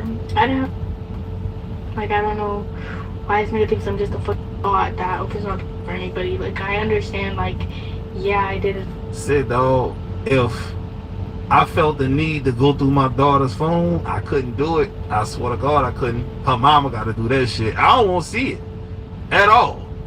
Real talk. If I got a reason, I feel like I need to go through it like that for real. Like, I think she doing something behind my back. She not supposed to be doing it. I'm getting her mama to do it because I don't want to see my daughter get bust up. I'm sorry. I don't know if y'all niggas agree with that or not, but I think that's weird if you going through your daughter's phone to see if she's active or whatever. Why would you do it? Let her mama do it, dog. No, son. Now, if you're a single dad, I don't know what to tell you. Like, they gotta have a woman in the family on your side of the family or her side of the family that you trust. And I don't know, dog. You may not even agree with going through the phone, period. I don't know. Dog, this is a touchy subject right here, dog. A lot this time, but, like, that doesn't mean that I've been doing it all my life. Like, why does that immediately, like, make you assume that I just be crushing everything I see? So then he goes to my phone some more. He finds a video of the guy massaging me, like, after we got out the shower. And then he's talking about something. If you need a massage, tell me. I'm your dad. I knew it, dog. You living with a predator. This nigga plotting. He been plotting. He jealous of yo. He want to be them little niggas. Boy, alright, boy, listen, boy, I knock a nigga head clean off his shoulders, dog. Exactly. As you can see in that video, I'm butt booty cheek naked. Like, you literally see my ass cheeks. Why are you looking at that video first? Second, why would I ever want you to massage me that kind of way? So I'm at the Social Security office helping my dad with his benefit stuff, and I overhear this worker talking to an elderly lady. My ass cheeks. Why are you looking at that video first? Second, why would I ever want you to massage me that kind of way? Okay then. Bro, he's not the first. Like, it's like my second stepdad who's making me feel so uncomfortable. Like, why did they do this, bro? Like, and it's obviously, I know I'm not alone at this. Say, bro, look, fellas. I know this not the time, but I gotta say this, dog. Cause Pookie gonna always look out for you. Say, bro, send this video to your baby mama, bro. Send the video to your baby mama and let her know. Look, see how these niggas be? Send it to her, bro. You don't want no niggas around your kids? Send this video to her, bro. Put the fear guard in her, bro. I know there's been like a lot of people who similar things like this happen. But has there been a lot of people who've had 3 niggas who call themselves your dad? 3 niggas. Send it to your baby mama, dog. And tell her how common this shit is, bro. Real talk. Who try to assault you or, you know, are obviously trying to groom you. But this nigga's talking about so what alcohol do you drink? I'm like, well, I don't like that one. He's like, because they have like the Jack and Daniels in the room. He's like, then which one do you like? I'm like, well, I like just the tea. He's like, okay, I'll buy you some. You really was a badass kid, drinking already. You know what I'm saying? Why? Like, you just found out how to, like, you know. He trying to smash now. Freak ass. I took my chance and I ran with it. I was like, okay, well, so you're gonna do that, like, I like something. I was like, can you get number? He's like, okay, we'll talk about this tomorrow. We can't talk about it right now. Okay, weirdo. But yeah, like, he's so weird. I can't handle this. I don't think I'm gonna be coming back every weekend anymore. And he has the video on his phone. He took. Whoa! Sit, dog. I don't know how. I don't even know what's the policy on YouTube about this shit. I might not even post this video. I don't know, cause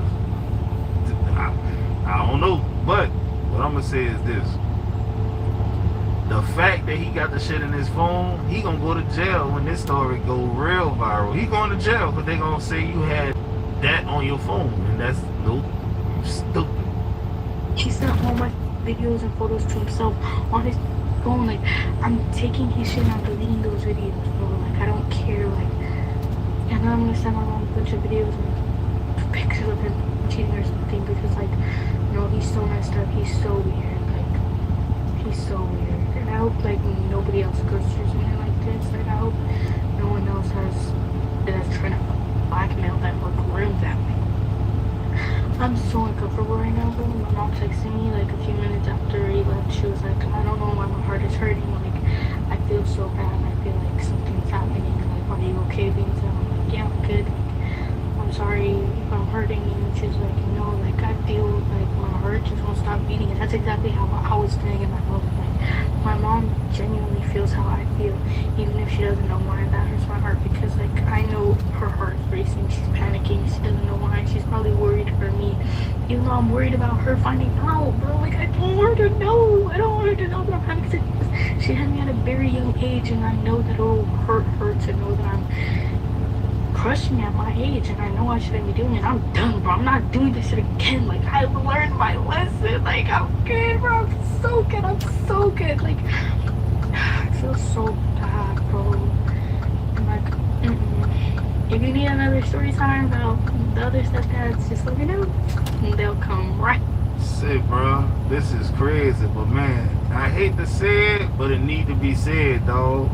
She said her mama had her real young. She's real young. It's a cycle, dog. I'm telling y'all, brother. Man, let's get into these comments. And I don't know why you even let him go through your phone. That's not even your dad for real. You don't owe him anything. He bought me the phone. Also, he said he'd tell my mom if I didn't. Alright, so boom, I'm a badass kid, right? Worse than that, praying for this girl so hard. Girl, you are literally not comprehending how wrong and bad that is. Please tell your mom's intuition is telling her. Please expose him, please. She won't care you are crushing.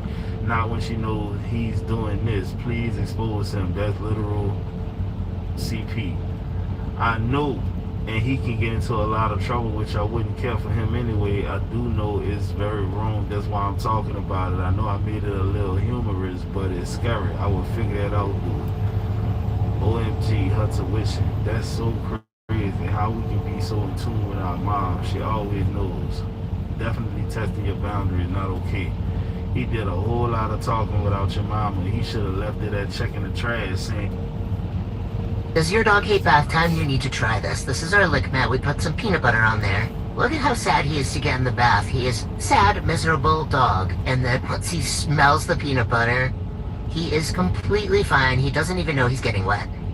Got his back wet, and then you get the ears, get on top of the head, his chest and neck, and he... Oh, Wazam, you already know a real one finna give you the reactions. I was lurking in these YouTube streets, and this what I found today. A remote island full of women, waiting.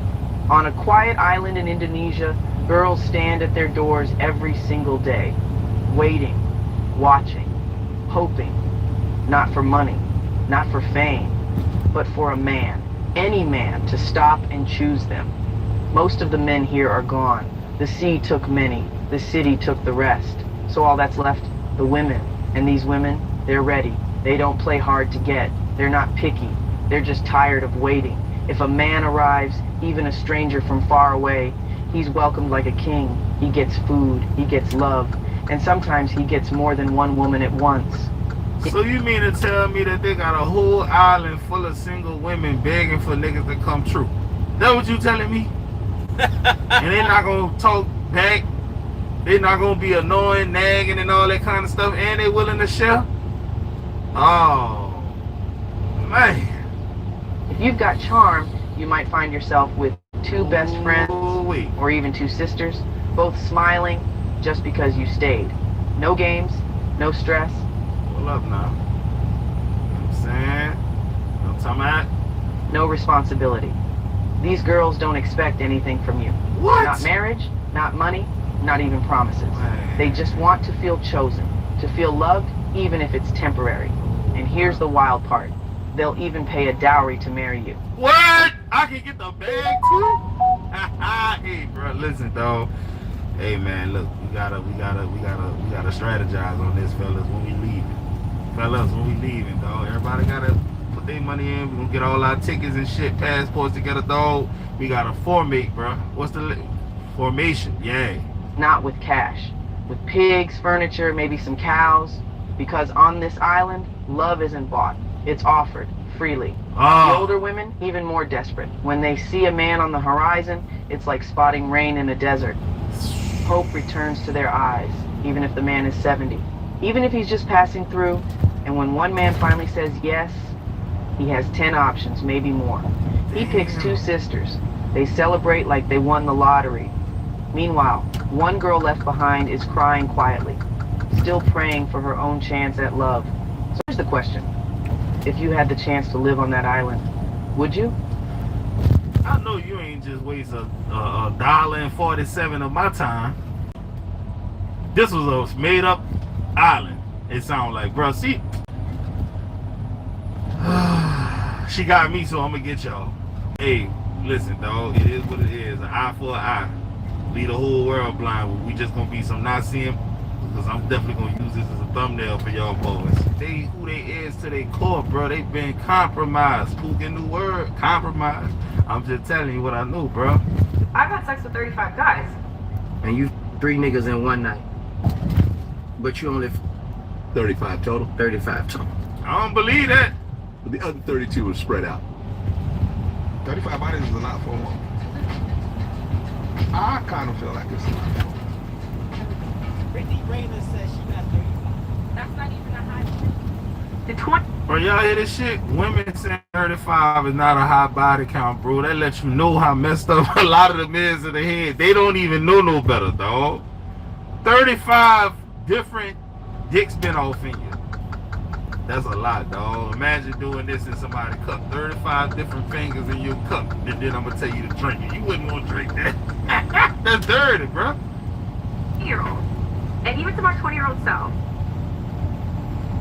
I hate how I allowed myself to just be like used up by men. And that came from a lack of self-worth. I did not understand my value that I was born with. I didn't. And I gave, again, people look at sex differently, but sex is spiritual unification. When I think, man, shut up. You was just Muslim last week. You know what I'm saying? And think about it like this, dog. Every time one of them niggas smashed, she was there enjoying it. Yeah, nigga talked out the drawers and she enjoyed it. and just Brittany, do you look good? Yes. Oh. Are we proud of you for going to the gym? Yes. Are you natural? No. Are you natural? No. Those are not your titties. Man, this sound like some hate Those are not shit. your lips. Why y'all always, why do the celebrities act like they don't know what natural is? Natural is born with. It's simple. You're not natural, boo, and it's okay. It's nothing wrong with having surgery. That's your right. If you don't like something about your body, go change it. It's not for everybody, but it's your right.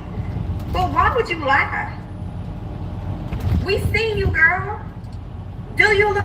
Say, bro, you know what's interesting though? They do it all the time, dog. Females go body, and then get in the gym all of a sudden. We ain't see no gym before you got that BBL. First day of school, fit. Hold on, let me show y'all real quick. Yes, sir. Yes, sir. You know how we coming, boy.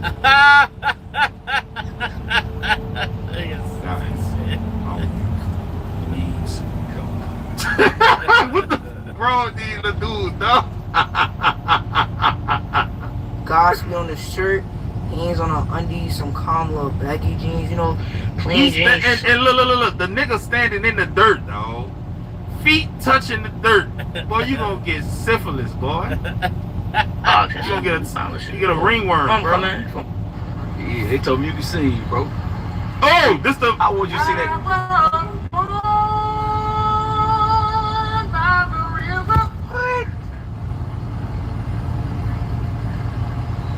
In a little thing, oh, and just like the river running, Man, this man sound amazing. everything What? is in a long, We at the store, y'all. How you doing? That nigga sound like long time coming, but I know the change don't come. Yes, it will, Lord. Yes, it will. Oh, yes, it will. Tell, talk to him. Talk to him. It's been too hard living, but I'm afraid to die. So you don't know what? You're a bad man. Getting a loan to pay off debt makes no sense. I used to think that too, but my credit cards were hitting me with 25%. You don't know what? You're a bad man. Hey, dog, that was the dude from the video I showed y'all yesterday, man. When he was singing that Order My Steps. You understand what I'm saying? Pooga got a little emotional. So my homeboy, who's a male trainer, once told me that you could tell a lot by a man's pull-ups. And so, yeah, now I can unsee it when I see men do pull-ups in the gym. Hey, man, y'all know what's crazy, though, dog? A girl told me one time that she heard on the internet that if a nigga don't know how to chop wood, he can't never be no good man. I said, the nigga live in the Bronx. What the hell he need to chop wood for? See, women just pick up stupid shit on the internet and run with it, dog. That goddamn rose puts out 15,000 vibrations per millisecond, and you holding it on there for 15, 20, 30 minutes at a goddamn time. Hey, if she doing all that, brother, you ain't gonna never make a nut. Multiple times a night. Multiple times 20 a day. minutes? That's a long Frying time. the hell out your goddamn nervous system. Damn clitter bean got calluses on it. Look like you're working in the shop. Changing transmissions. Scraping his goddamn clitter knuckles on the ground when it's changing tires and shit. Clitter knuckles, dog? Y'all heard of that before? I ain't never heard of clitter knuckles. That's a new one for me, partner. Because I know what I do when I does what I do. Right? Normally by now, normal woman been convulsed all over the place. Sneezed and farted and shit. She'd be apologizing for grunting so goddamn hard and damn near snapping my neck with you. Uncle Freak, bro. Uncle Freak, boy, he said convulsion and fighting and sneezing. You done fried your goddamn clitter circuit board, see? This nigga Nerve funny. end is all fried to shit. You might as well go ahead and put some battery cables on there and jump start that. I get it. Say she's so eager to burn that little. Goddamn, ease off the throttle. Ease off the goddamn throttle. You can't even feel none of this goddamn magic. Cause you done numbed yourself up. 15,000 vibrations per millisecond. You just laying there, seizing up. That shit ain't out there. The entire world is falling in love with ChatGPT, but no one is asking the question, why is it? If you got a girl who is a nurse, run away. If you think about dating a girl that's a nurse, do not do it. You cannot tell me that RN or any type of nurse is faithful. These doctors making up to 100K a year. These dudes with these smooth game, talking to her in and outside of work, certain things they can say can have a blushing. You at home thinking, oh, she ain't text me back because she too busy with patience. But there's somebody out there right now being patient with her ass. Don't get me started on the one who be giving her all type of stress. Boy, 'cause when she go to work, that like heaven. And certain dude who got real game can peek that out from a mile away, and he gonna do and say everything he need to get her in that feeling good mode where she gonna go. You better either expect the least expected or just stay away from it. Say, bro, either this nigga just an old head that look real young, or he just up on game beyond his years, dog. Cause this nigga speaking facts, brother. And this ain't just nursing, dog, but nursing different because nurses work long ass hours. This can happen at any job.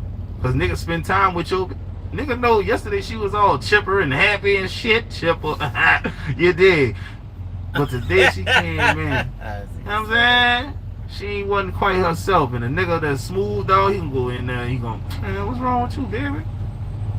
Man, look, I'm gonna go get us 2 coffees from Starbucks, man. I'm gonna try to make your day a little better. Bring her the coffee. Next thing you know, they josing about you now. They talking shit. Man, this nigga used up all the gas in my car again. And he was late picking me up yesterday. Oh, that bum ass nigga there, dog. And next thing you know, he's smashing your girl, dog.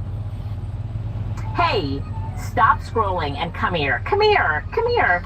Stop scrolling. I need you to listen to me for a minute. The times that we're in today, we are in the AI revolution, and you cannot get left behind. I always tell people, like, in the AI revolution, you want to make sure that not only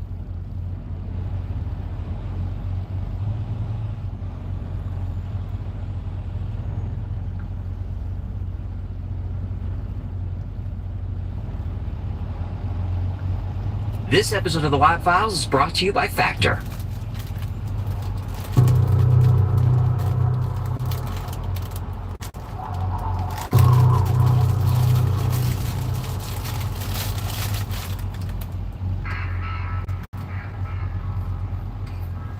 Staff Sergeant Ryan Martinez was the BDOC desk sergeant on duty at Offutt AFB, a few miles south of Omaha, Nebraska. He sipped cold coffee, updated the blotter, and checked in with patrols. Reports confirmed the monitors. RC-135 sitting dark in the flight line, guards walking posts, and perimeter fences quiet. At 0400, this was routine. Martinez was fighting a yawn when the klaxon fired up. Then an announcement. Alarm red. Perimeter breach. Martinez checked the cameras. A wave of shadows was stumbling across the field toward thousands of on-base personnel and their families. Then he saw them. The shadows were people. Or at least they used to be. The loudspeaker barked commands to halt. The horde kept coming. Flares went up. Warning shots were fired. The horde kept coming. Then came the command Martinez never expected to hear. Weapons free. Gunfire erupted. Thousands of rounds creating a wall of sound and smoke and steel. Bodies fell. The entire base held its breath. A few seconds later, the bodies rose again, and the horde kept coming. Martinez tore through a cabinet searching for the protocols no one took seriously, remembering the training no one thought necessary. Every soldier at Offutt was prepared for this exact scenario, outlined in a military document most Americans had never heard of. Con Plan 8888, the Pentagon's guide for surviving a zombie apocalypse. And tonight, the plan goes operational.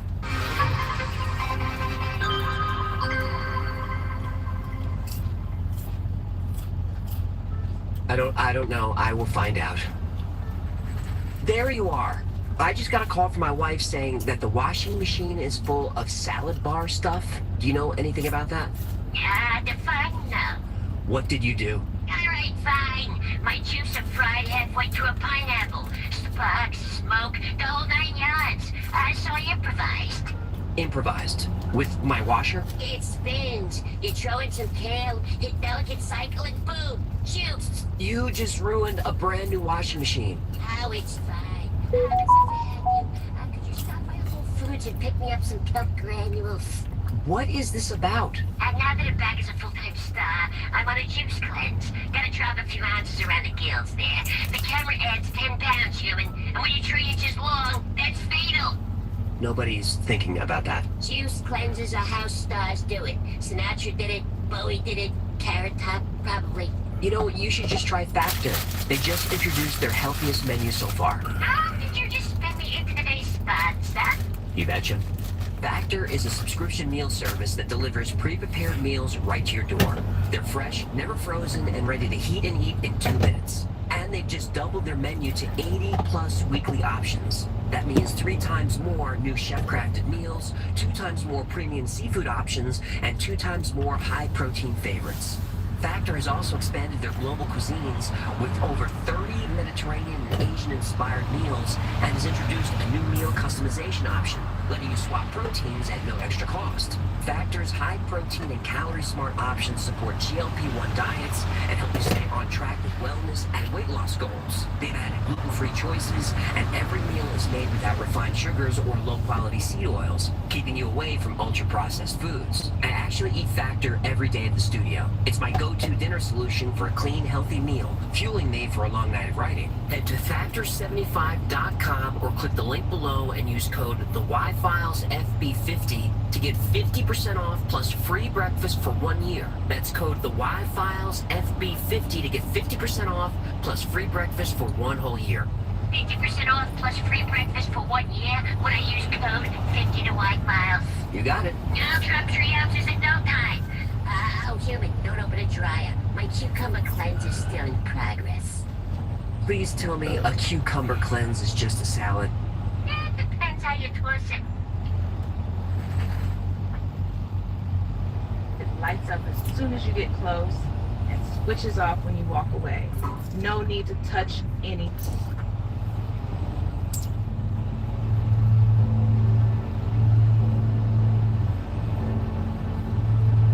The plan that Staff Sergeant Martinez pulled from that cabinet is real. I have a copy of it. You can download it and read it for yourself. In 2009, the United States Strategic Command released Conplan 8888-11, Counter-Zombie Dominance Operations, 31 pages of detailed military strategy for surviving a zombie apocalypse, complete with operational phases, threat assessments, and rules of engagement. Wait. This is a real thing? Army vs. zombies? Yep. Okay, I'm terrified right now. Hold me. Now, the document opens with standard Pentagon formatting, official letterhead, proper classification stamps. Everything looks mundane until you get to the document's purpose statement. U.S. Stratcom, Conplan 8888. Purpose: to undertake military operations to preserve non-zombie humans from the threats posed by a zombie horde. Because zombies pose a threat to all non-zombie human life, hereafter referred to as humans, U.S. Stratcom will be prepared to preserve the sanctity of human life. The document was declassified in 2011 thanks to a FOIA request. Now that's a quick turnaround from classified to public. A section of Conplan 8888 reveals why. U.S. Stratcom, Conplan 8888, Security Instructions. This document is unclassified to ensure maximum utility during times of crisis. Classified capabilities used to counter zombies will be addressed in appropriate orders. The crisis plan will be adapted to current operational conditions.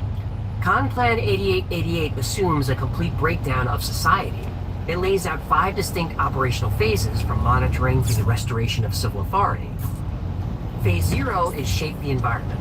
Stratcom watches for non-state actors with chemical and biological WMDs. They monitor disease vectors, outbreaks, and epidemics. Phase 1 is deter. This prevents enemies from creating zombies, and nuclear-armed countries get notified that counter-zombie tactics aren't a preparation for war. Phase 2 is seize the initiative. Stratcom provides security assistance to local authorities. Quarantine zones get created and enforced. Civilian areas stay protected until they're overrun. Then Conplan 8888 enters Phase 3. Dominate, respond, and counter. During Phase 3, the U.S. military locks down and retreats to fortified positions for at least 40 days. U.S. Stratcom, Conplan 8888, Phase 3. Upon receipt of a U.S. Stratcom order, all forces will begin preparations to conduct combat operations against zombie threats. U.S. Stratcom will shelter all personnel in place for at least 40 days. After that, Phases 4 and 5 focus on stabilizing and restoring government. Reconnaissance teams deploy to assess the zombie threat. U.S. Stratcom, Conplan 8888, Phase 4 and 5. No earlier than 40 days after the initiation of Phase 3 operations, U.S. Stratcom forces will initiate local reconnaissance ops to determine the severity of the remaining zombie threat, assess the physical and epidemiological security of the local environment, and survey the status of basic services: water, power, sewage infrastructure, and communications. If the threat is neutralized, rebuilding begins.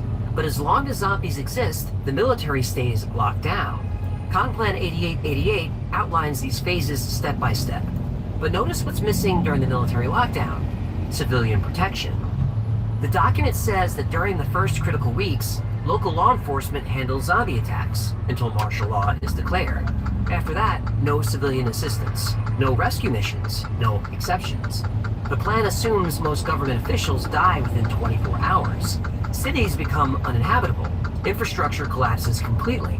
Complan 8888 ensures military command and control continues. Now that's great if you're inside a fortified facility, but for anyone outside a military fence, Complan 8888 makes it clear you're on your own.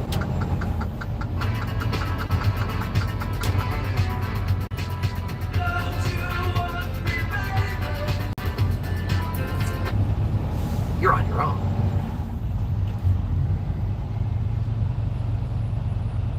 To survive the collapse of society, you need to understand the threat. The military knows where zombie apocalypses could start and what we'll face beyond the safety of fortified installations. U.S. Stratcom, Complan 8888, Section 4, Subsection 5, Conditions for Implementation, Part A. Zombies have the potential to seriously undermine national security and our way of life. While the U.S. currently enjoys several asymmetric advantages in against zombie infections originating in the Eurasian landmass, these advantages can easily be negated by air and sea traffic that could transport the source of a zombie infection to North and South America. But Complan 8888 is clear. Zombie threats come from anywhere and affect anyone. The Pentagon organized zombies into distinct categories. According to Complan 8888, the most likely threat comes from pathogenic zombies, created when viruses or bacteria infect humans. And the Pentagon isn't guessing. Existing diseases could mutate and trigger real outbreaks. Take rabies. The virus attacks the central nervous system, creating aggression and violence. Infected animals foam at the mouth and attack anything that moves. That foam carries the rabies virus. One bite from a rabid animal means almost certain death. Movies like 28 Days Later and World War Z show virus-based zombies. Animals also become zombies through prion diseases. A prion is a misfolded protein that destroys brains and nervous systems. Chronic wasting disease makes deer and elk lose their natural fear. They stumble around like zombies, easy prey for predators. Mountain lions actually target infected deer, but eating these animals is risky. Eat a prion diseased brain and you become infected. Mad cow disease is a prion disease. Humans who eat infected beef develop Creutzfeldt-Jakob disease. The symptoms are rapid mental deterioration, loss of coordination, and aggressive behavior. Sounds a lot like zombies. Kuru affects cannibalistic tribes in Papua New Guinea. They eat the brains of dead relatives as a funeral ritual. Stop. Why did why? Eating the brain helps the spirit reach the afterlife. So, how was Grandma's funeral? Yeah, a little chewy. I don't feel so good. Yeah, technically it's against the law now, but rumors are that some tribes still do this privately. Keep my wife's brain out your mouth. What? Keep my wife's brain out your mouth. And that's how it continues. Eating an infected brain spreads Kuru.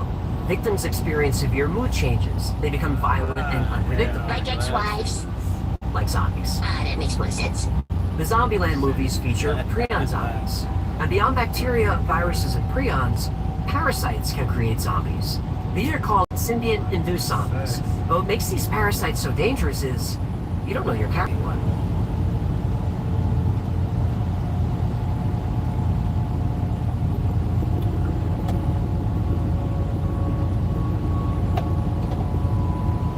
Complan 8888 says pathogenic zombies are most common, and that makes sense. Diseases affect every animal on Earth, and sometimes those diseases jump to humans through zoonosis. AIDS, SARS, H1N1, Ebola, plague, anthrax, Lyme disease, malaria. Dozens of deadly diseases jump from animals to humans, and most diseases kill their host, but not all. Complan 8888 calls these SIZs, symbiont-induced zombies. Instead of killing you, the parasite uses you, at least for a while. In Costa Rica's rainforests, the jewel wasp attacks cockroaches. The wasp injects venom directly into the roach's brain. The roach becomes docile and compliant. You said this was the Cosby wasp? The jewel wasp. Yeah, I don't remember Jewel doing anything this inappropriate. The jewel wasp grabs the roach by its antenna and leads it to a burrow, like walking a dog. The roach doesn't flee, it follows. Then the wasp lays an egg inside the roach and leaves. The roach stays put, waiting peacefully. When the larva hatches, it eats the cockroach alive from the inside out. That's mind control. Conplan 8888 calls it zombification. And if you played the Dead Rising games, those zombies are created by these parasitic wasps. Then there's Ophiocordyceps. This fungus turns ants into zombie ants. Infected ants abandon their colonies and climb high branches. They bite down on leaves with a death grip. The fungus then consumes the ant's body and bursts from its head, raining spores on the colony below. The ant's final act spreads infection and creates more zombies. The Last of Us games and HBO series feature the cordyceps fungus jumping to humans. African sleeping sickness affects thousands of people every year. It's transmitted by tsetse flies. Victims become confused, disoriented, and violent. Like zombies. Right. Those parasites kill the host eventually, but some keep the host alive forever. The acanthocephalin worm starts by infecting insects that birds like to eat, because the worm's final destination is in a bird's gut. The parasite hijacks an insect's survival instincts. It abandons cover and wanders into open areas where birds hunt. Some climb to the tops of plants and stay exposed. Birds eat the zombified insects. The worm infects the bird. More worms spread through the bird's feces, and the bird never knows the worm is there. In fact, there's a dangerous parasite that's already living in almost half of the human population. And if you don't have it, there's a good chance that somebody living in your house does. This is how ADHD manifests in working women.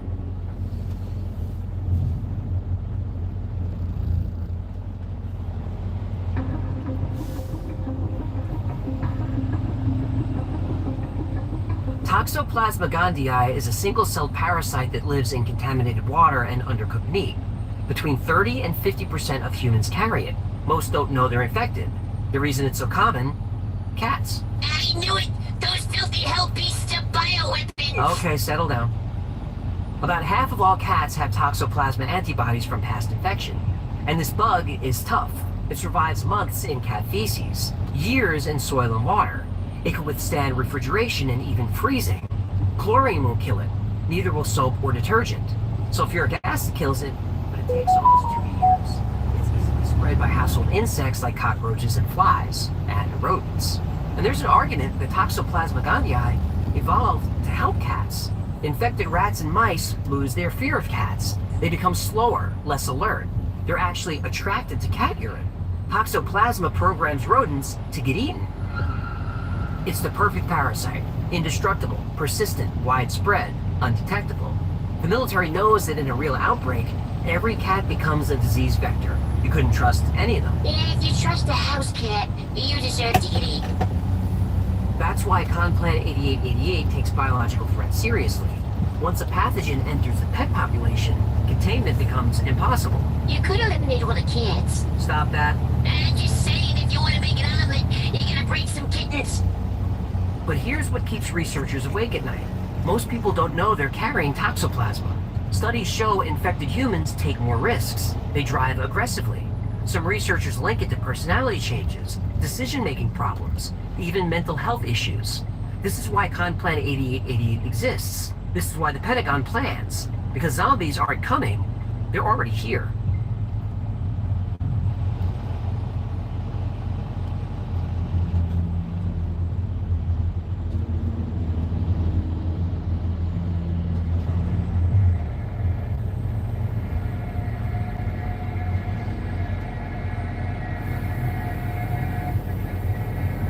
Dr. Annie Liu was a molecular gerontologist and the latest darling of Silicon Valley. She discovered a telomere extending virus, the holy grail of life extension. She called it Project Lazarus. The ultra-wealthy from all over the world poured billions into Lazarus. If there's one thing billionaires really hate doing, it's dying. But Dr. Liu hit an impasse. The Lazarus virus worked perfectly in a petri dish, but once it was injected into a live rat, the rat died within hours. Could it be the delivery vector? Maybe a cytokine cascade? Why do the telomeres lengthen, then trigger apoptosis? Immune storm in every test subject. Hours to death. What am I missing?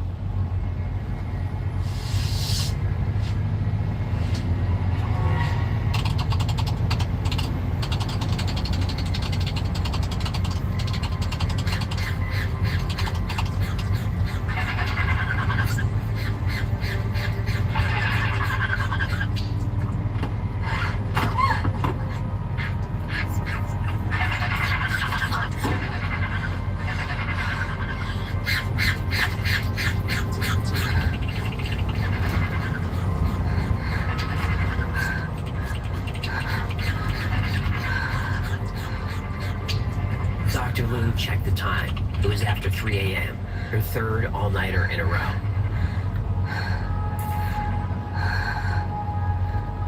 She needed to get some sleep. Better to deal with this with fresh eyes.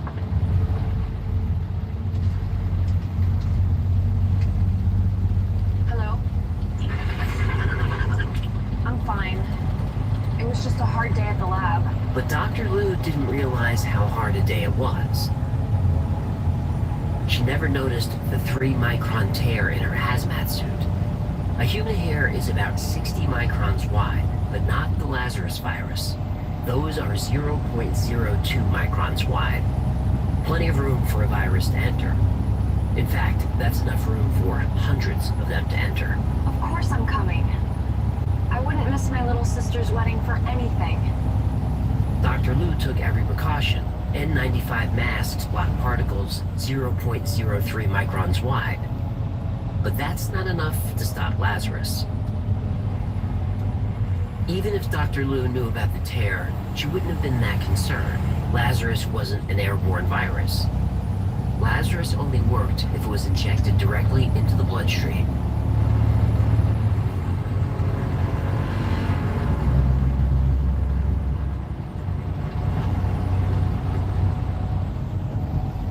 Restock day for G Blues, one for you and her. A slim boot cut, the best little side slit, and of course the Judy.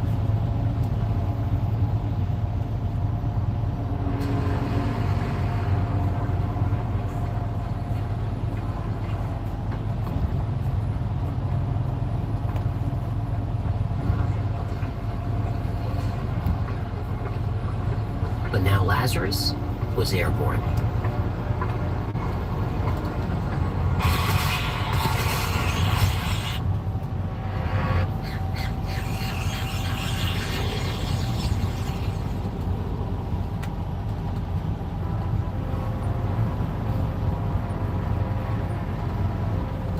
The next zombie classification in Conplan 8888 are Z, radiation zombies. Organisms become zombies after absorbing extreme electromagnetic radiation. Nuclear accidents, dirty bombs, cosmic radiation. The Pentagon says any of these can create zombies. Solar flares bombard Earth with charged particles. A coronal mass ejection could expose entire populations to dangerous radiation. The 1859 Carrington event knocked out telegraph systems all over the world. A similar event today could deliver radiation doses that alter brain chemistry on a massive scale. After Chernobyl, emergency responders who entered the reactor core experienced rapid cellular breakdown. Some survivors reported hallucinations and aggressive behavior before dying. But radiation doesn't always kill. Recovered how Chernobyl's dogs and wolves adapted to high radiation. An entirely new wolf species emerged, highly resistant to cancer. If radiation can create a new type of wolf, it can create a new type of human. And in the wrong hands, that human becomes the perfect soldier. Conplan 8888 calls these weaponized zombies. The WZs are specifically created for military use. The Pentagon calls this a threat because the technology exists, and they should know they created it. Wuhan. No, you're gonna get us canceled. I meant, Wuhan. Solo really showed Greedo who's boss, huh? Nice save. Chemical weapons affect brain function and behavior. During the Cold War, both superpowers developed psychochemical agents to incapacitate enemy forces. BZ, tested by the US Army, caused hallucinations and confusion. Similar compounds could create zombie symptoms. CRISPR gene editing alters organisms at the genetic level. Synthetic biology creates entirely new biological systems. A hostile nation could engineer a pathogen that creates controllable zombies. Controllable zombies? We already got those. They're called cable news viewers. Conplan 8888 shows the military preparing for zombies that can come from anywhere, even outer space.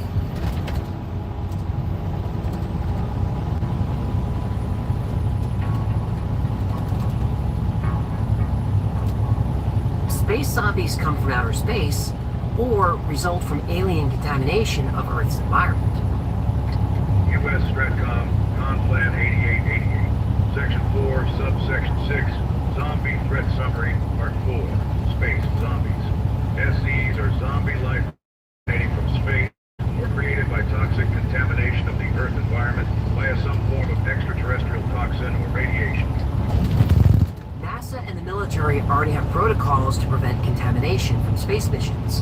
When Apollo astronauts returned from the moon, they spent 21 days in quarantine. The concern was that lunar microorganisms might be dangerous to life on Earth. You mean when the astronauts returned from the soundstage in Burbank, they had to make sure they didn't pick up a bug from the San Fernando Valley? Let's not do this now. The valley flu, they call it. Symptoms include attraction to shopping malls, degraded parking skills, and an insatiable appetite for Baja Fresh. They make good burritos. They do. But NASA protocols won't help if toxins land outside the jurisdiction of the United States. Because SCs come from space, they can affect any place on Earth. U.S. Stratcom, Conplan 8888, Section 4, Subsection 5. Conditions for implementation, Part A, continued. Asteroids and nuclear space radiation that can convert people into zombies can affect any land mass or population on Earth. Given the rapidity at which zombie outbreaks spread, decisive, overwhelming, and possibly unilateral military force may be required to negate the zombie threat. Real scientific research shows organisms survive where life should be impossible. These extremophiles include tardigrades that withstand the vacuum of space. If similar organisms exist elsewhere in the solar system, they might be incompatible with human biology. Large asteroids or comets could carry alien microorganisms or radioactive materials. The Tunguska event in 1908 flattened over 1,000 square miles of Siberian forest. If a similar impact happened over a populated area, alien contamination would spread before anyone could respond. Conplan 8888 states nuclear weapons would be the most effective counter to space zombies. The logic, if contamination can't be contained, incineration at nuclear temperatures becomes the only option. But there's one zombie type that concerns the military more than any other. It can't be killed with conventional weapons. It can't be killed with nuclear weapons. The only way to fight this zombie is with God.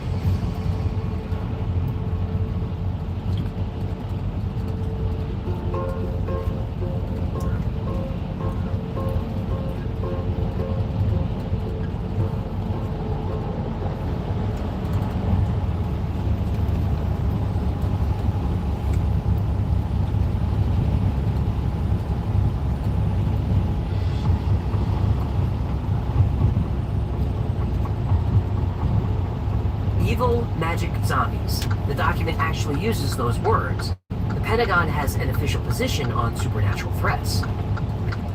U.S. Stratcom, Conplan 8888, Section 4, Subsection 6, Zombie Threat Summary, Part 3, Evil Magic Zombies. Of the classes of zombies, one type is caused by occult phenomena that cannot be reliably monitored, predicted, or proven to exist.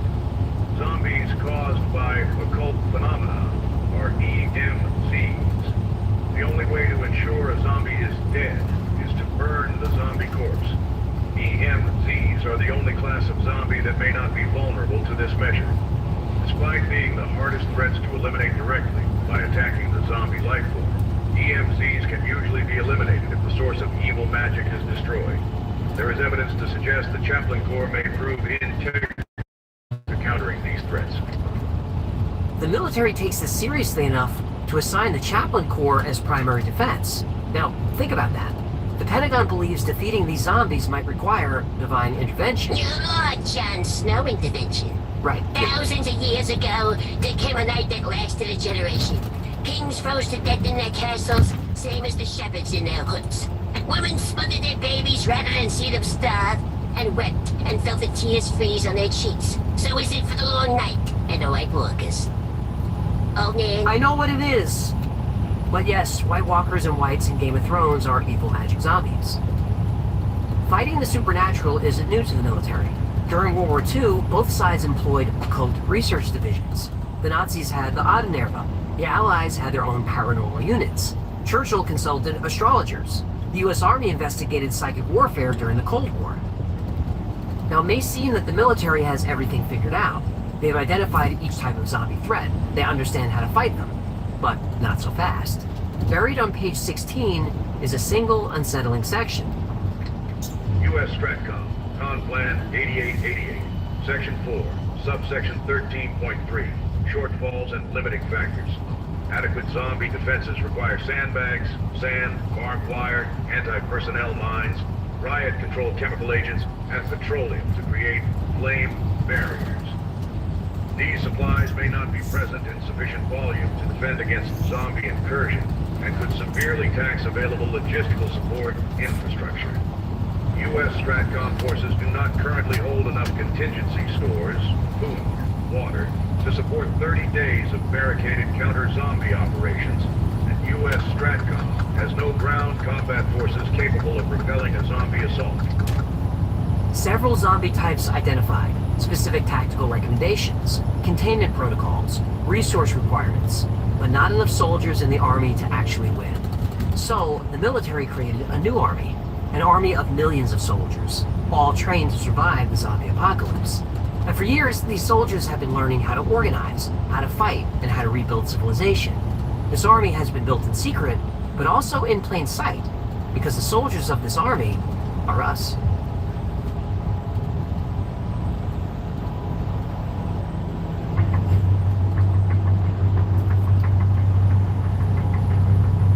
The military knows how to fight zombies. They have a plan, but they don't have the soldiers, so they created them.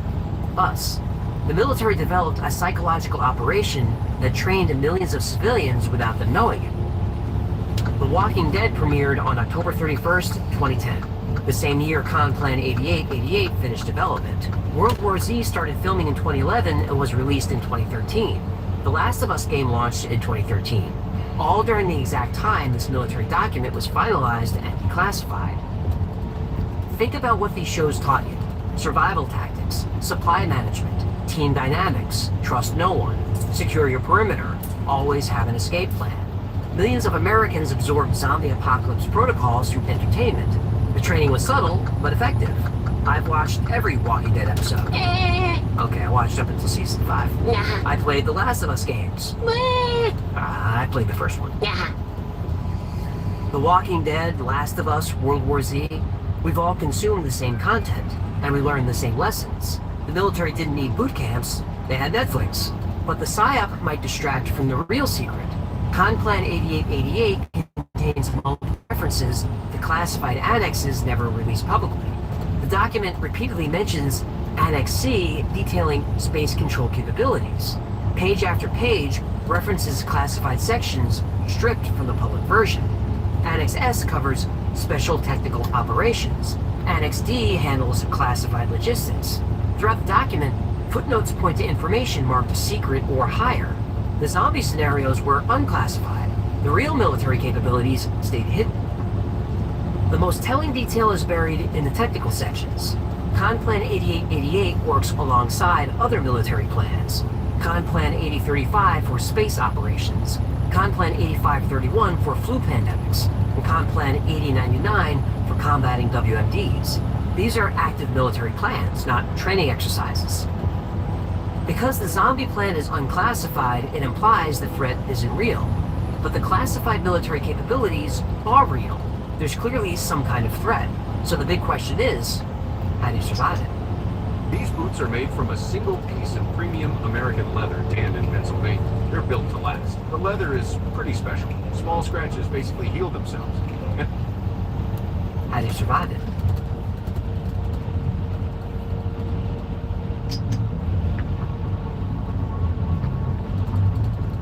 When the outbreak starts, you have about 48 hours before everything falls apart. Darkness falls across the land.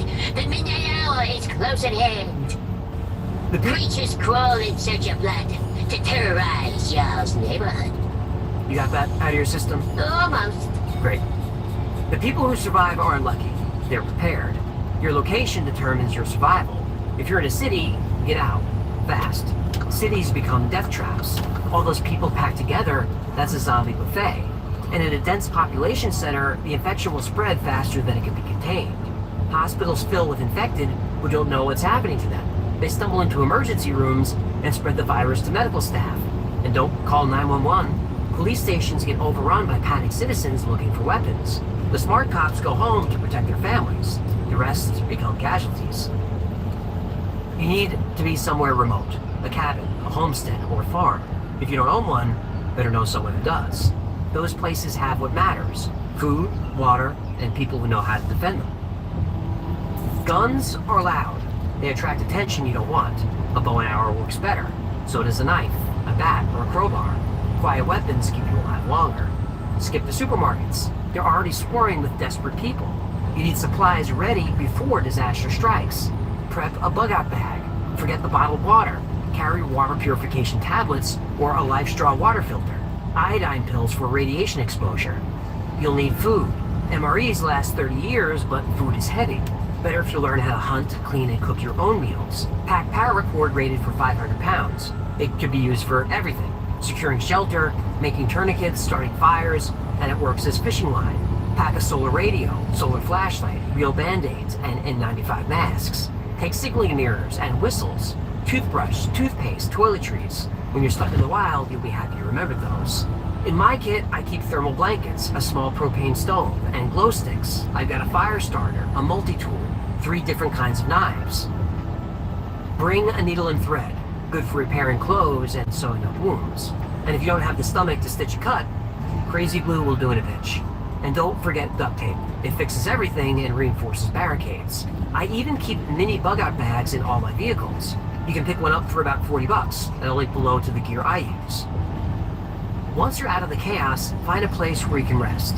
Watch your lines of sight. Learn to set a perimeter, trip wires and snares, anything to alert you to danger, and find other people. Pool resources, exchange knowledge and skills. Know your strengths, and find people to shore up your weaknesses. Some people are fighters, some are farmers, some are planners, some are builders. There's safety in numbers. But when connecting with strangers, trust your gut.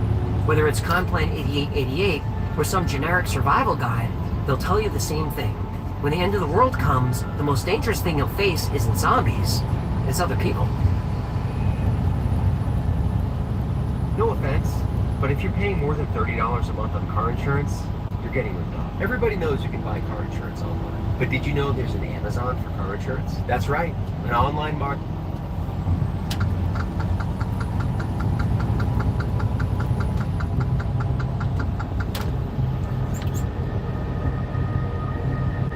We followed Conplan 8888 from a zombie outbreak at Offutt Air Force Base to classified space operations and potential psychological warfare. The military created detailed protocols for fighting the undead. So, what's actually real? Well, Conplan 8888 is exactly what the Pentagon says it is, a training exercise. Junior officers created it to learn planning procedures. Using an impossible scenario avoids diplomatic problems. So rather than create a plan to defeat Russians or Chinese, the enemies are evil magic zombies. Everyone understands it's practice. The zombie psyop theory also doesn't hold up. The timing of Conplan 8888 being released at the same time as zombie movies and TV shows wasn't coordination, it was coincidence.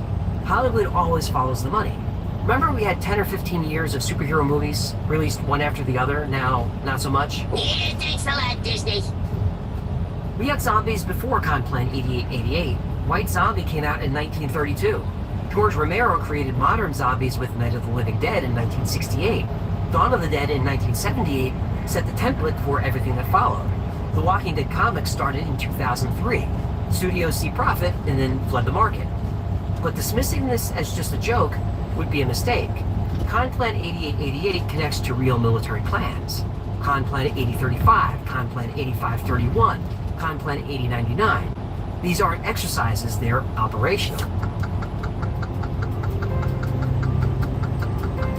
The plan's real value is seeing the military acknowledge how fast society could collapse. It admits there are scenarios where the military can't win. A plan to defeat zombies is hard for the public to take seriously, but maybe that's the point. Maybe Conplan 8888 is a clever distraction. The story isn't in the document they show us, it's in the documents they hide. Conplan 8888 repeatedly references classified annexes that were stripped from the public version, but we know they exist. We just don't know what they are. We know they reference space-based operations, but we don't know what threats they address or what capabilities they describe, and they're not going to tell us. And that's why I believe Conplan 8888 is an important document. In some ways, it paints the American people as distracted and selfish, and there's some truth to that. But things change in a crisis. To save our families and our communities, people will step up. Not everyone, enough to matter. Whether intentional or not, Con Plan 8888 teaches valuable lessons about preparation and resource management. Those are good skills to learn, and start learning them now. When society collapses, nobody's coming to save us. We are the first responders, so train like one, prepare like one. The difference between a life lost and a life saved could be you. So get to know your neighbors, learn how to communicate, how to plan, how to survive. If you don't learn these skills now, it could come back to bite you.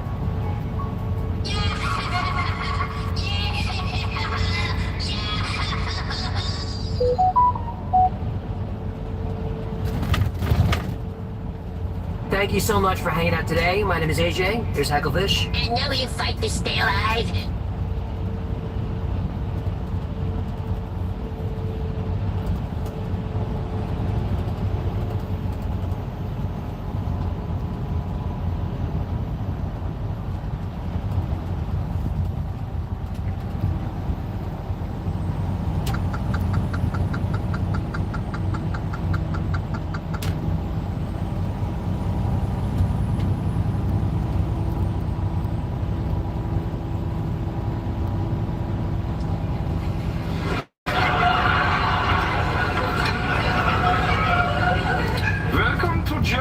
Gentlemen.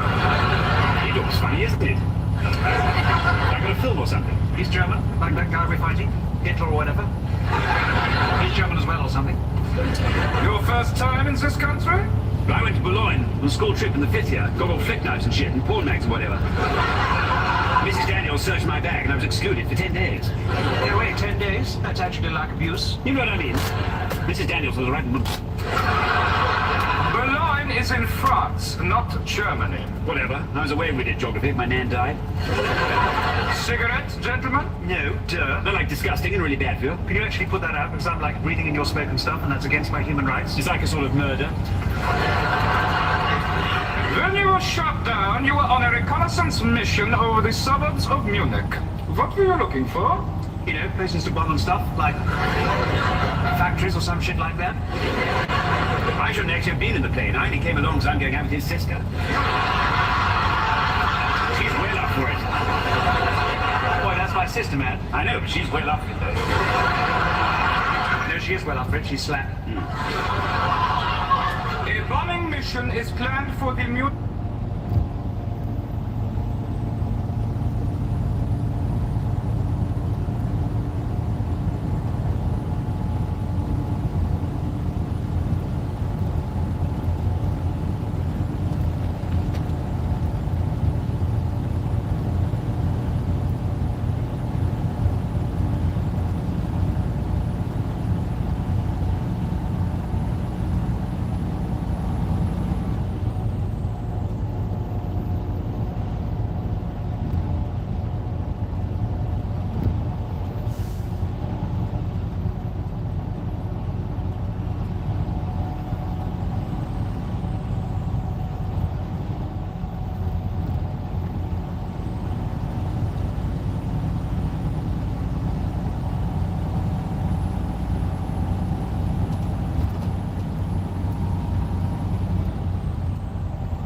For decades, The Simpsons has been accused of peeking into the future, mocking today only for tomorrow to echo the same script.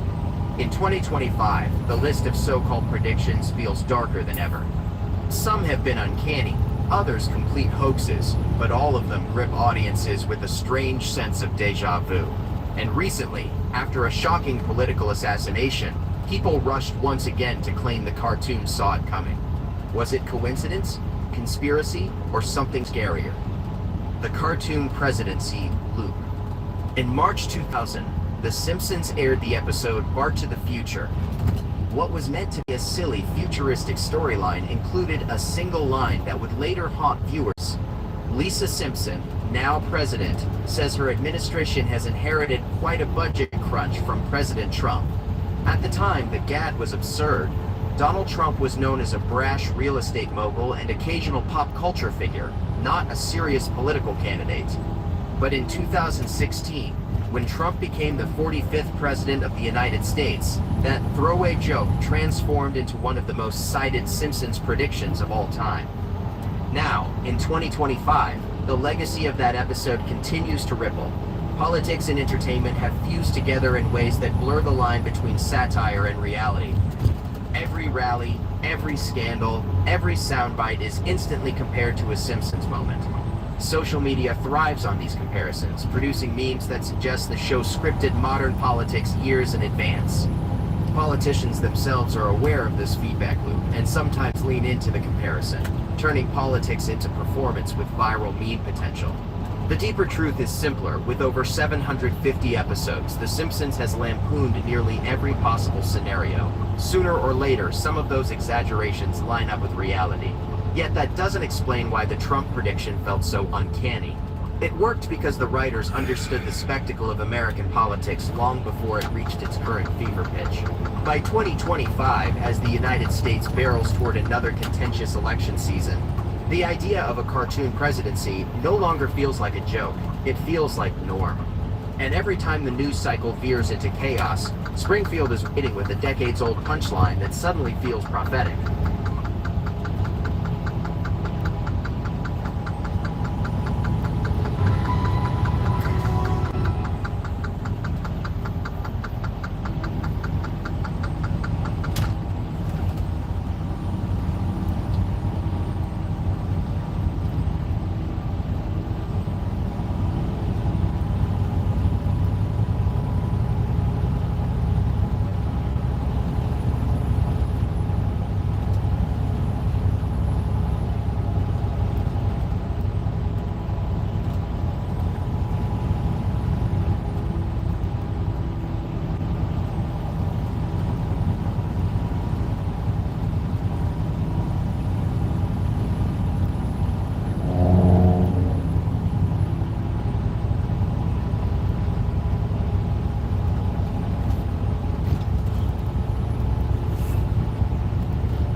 exactly is this man?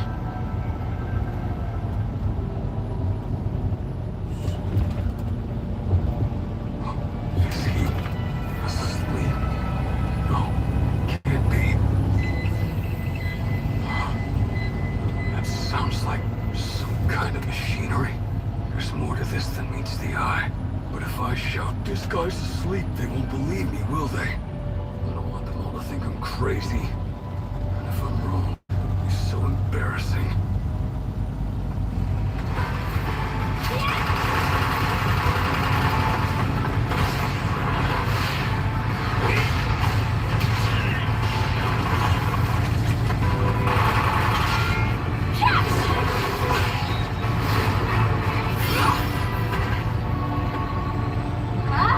So close!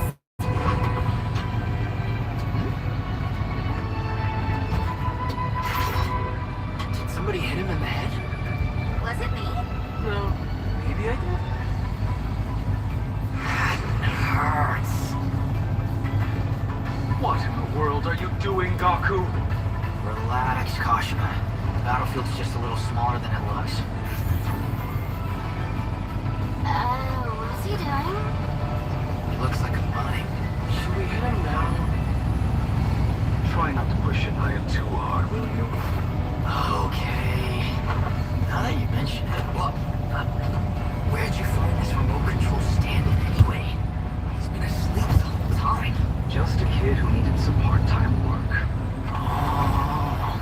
Finding the right person wasn't easy. There aren't very many day laborers with the flexibility to pull off your movements. Surprised you found one. I put up a job posting on the internet. Oh. Why don't we just do that to find all of our new recruits? Interviewing potential candidates directly is crucial, Gaku. The Master says that human resources are our greatest asset. Okay. Let me get back to scouting then.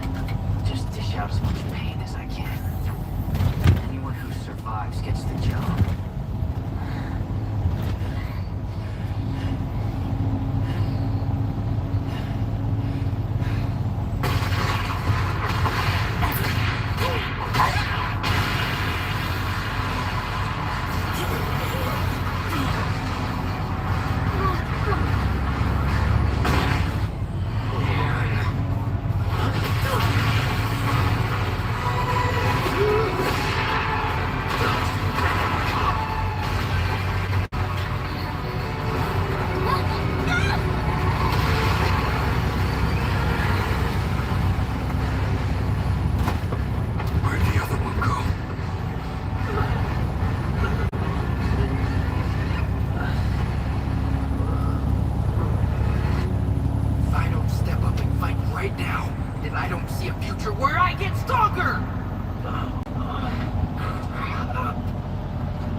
I could hear all of your whining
Please be careful with that. It's no use. I can't read his mind for some reason. I'm pretty sure someone's controlling him remotely. They're probably a long ways away from here. Huh? Wait, how can you tell? From the sound. I can hear voices talking to each other through a speaker in his goggles. Can? How can you possibly hear that? Oh, this just got interesting, Kashima. Who's this guy? He's coming.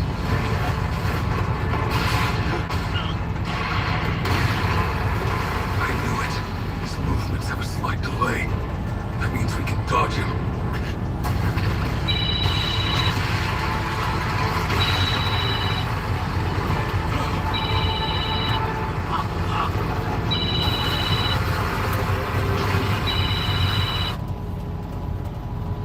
Hello? Hello?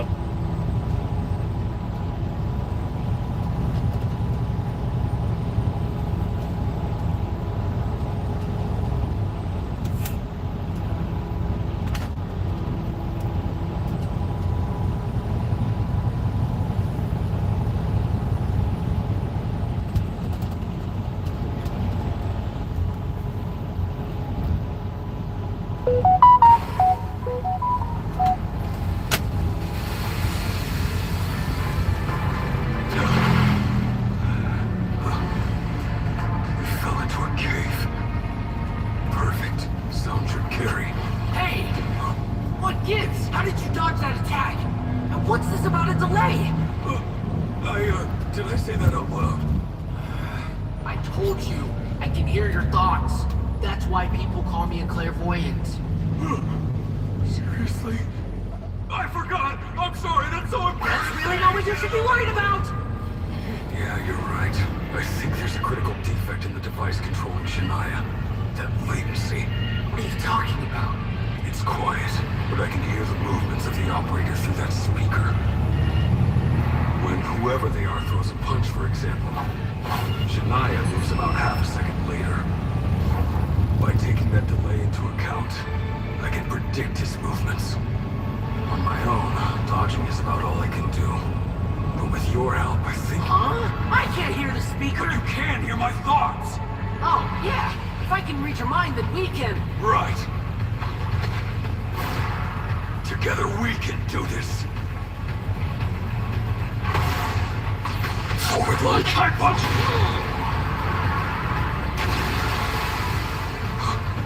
What happened? You're supposed to read my thoughts so you can dodge! It's no use. By the time Kachi thinks through the move, it's already too late. He's coming! He's too... What are they doing? Kinda expected them to try to attack me. It's not working. Damn it! What do we do now? That last one hurt a lot.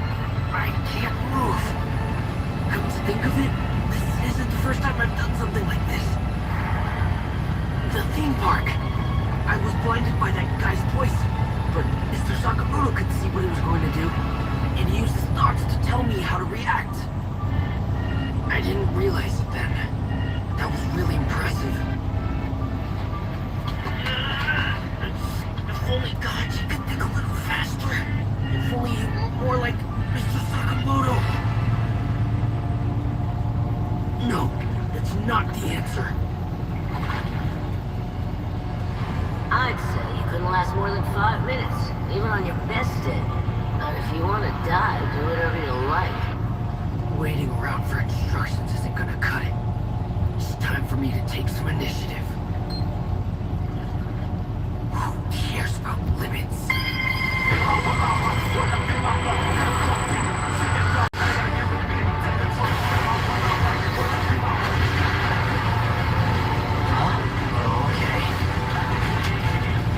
I just have to look into Kachi's future!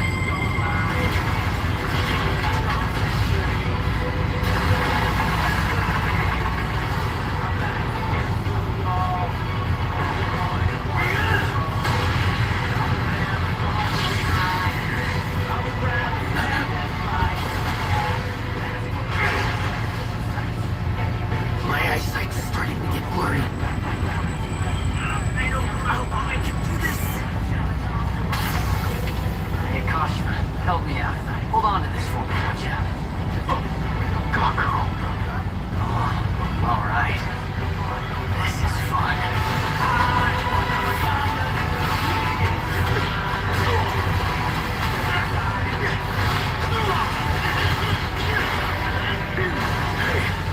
Buy me as much time as you can. Huh? Okay.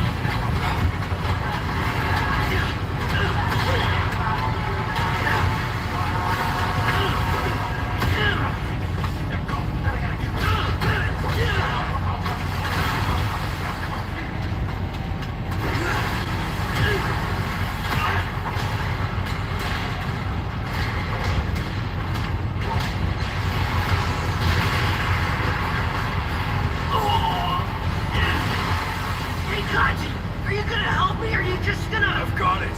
Huh? I know his sounds.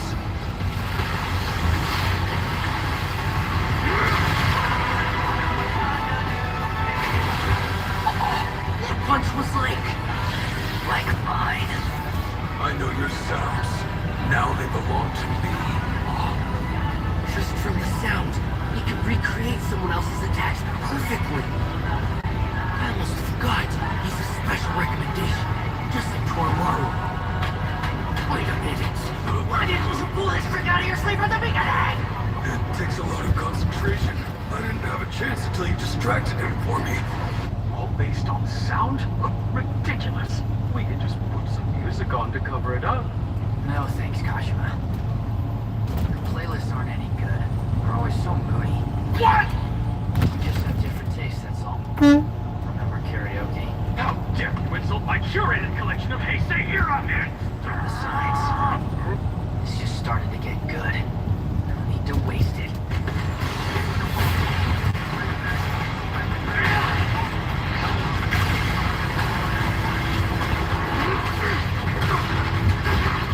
Keep at it! Don't let up! He's trying to regroup! But can't. I can hear the room he's in echoing through the speaker. His space is limited.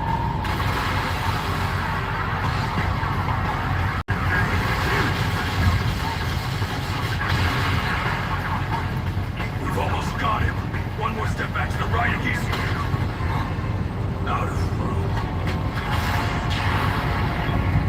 Not quite yet.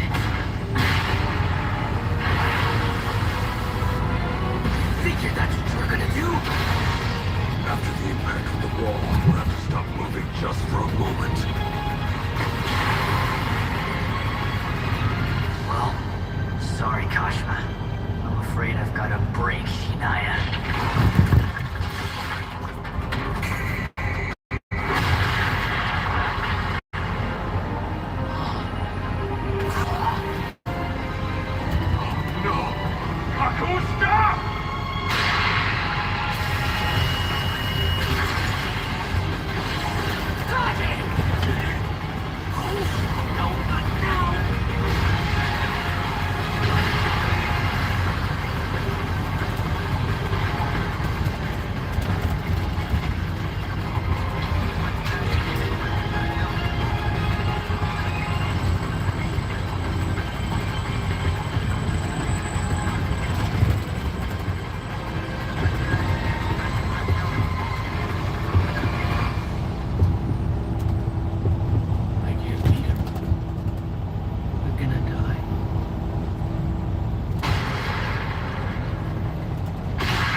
came here.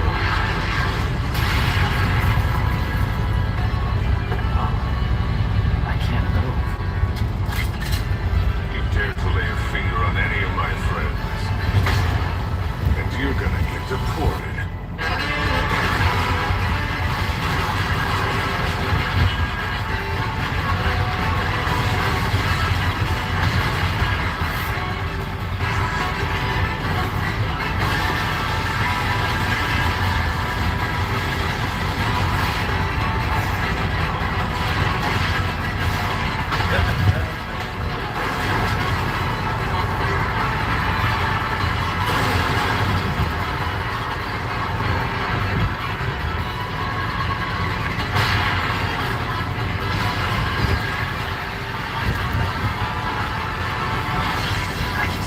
Boss is worried about him. If I don't kill this dude right now, there's gonna be more trouble later.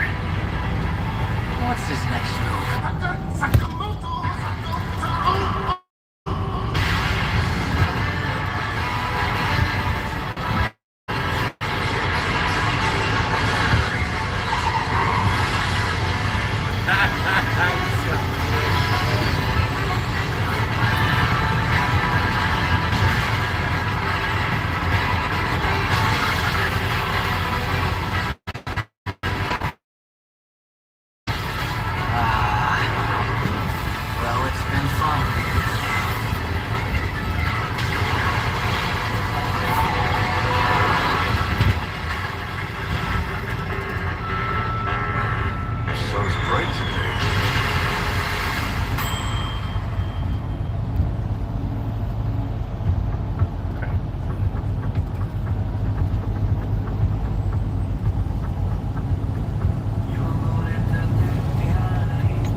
about this?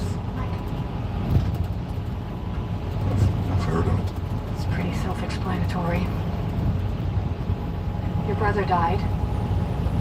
Deep down in a place you can't talk about. You wish it had been you and not him. And this causes behavior. Like climbing needles in a rope. That would be an example. You need to get closure on this. I'm gonna write you 2 prescriptions. One for anxiety and something to help you sleep if you need it. Yes to the literature, no to the drugs. I'll read up on it. Thank you, Doctor. Well done, Mr. McCann. Thanks, guys.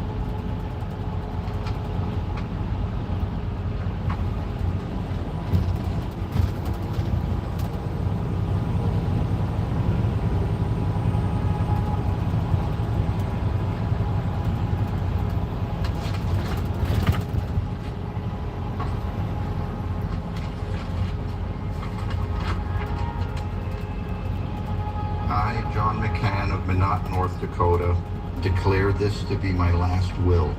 In the event of death, I hereby direct that my body be cremated and that my ashes be scattered on Mount Everest. If I can't get there in life, I'll get there in death.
Hydroelectric power is the way of progress.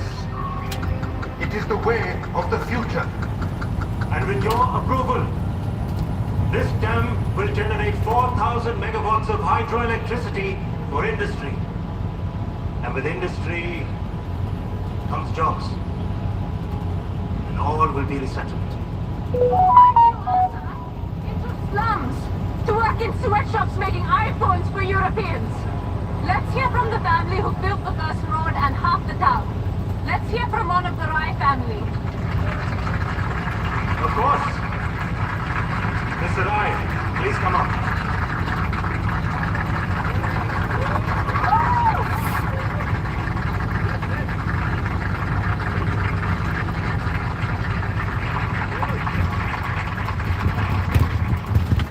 This is my father who speaks for the family. You know this. It's just a little late.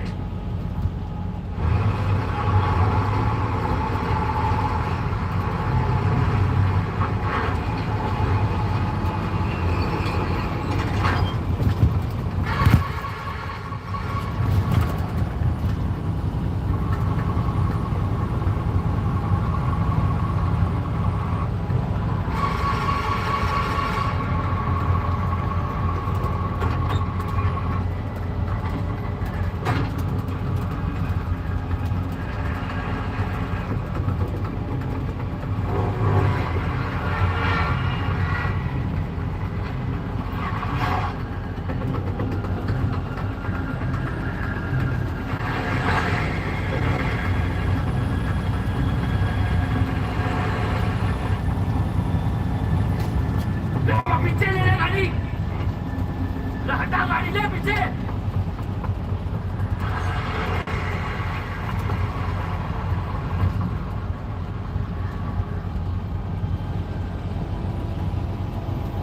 build his dam, Yashsar has made a very generous offer for the life estates that were granted to my family by the Land Act in 1994.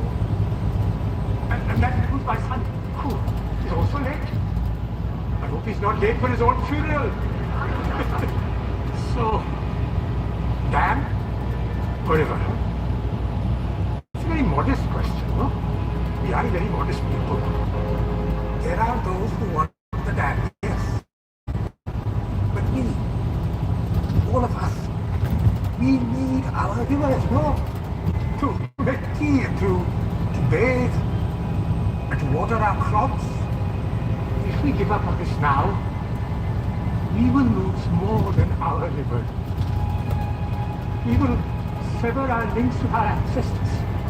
We will cease to be one with this land, and we will never, ever take our sacred water again.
Listen to this. Hear this. Grandfather's dead.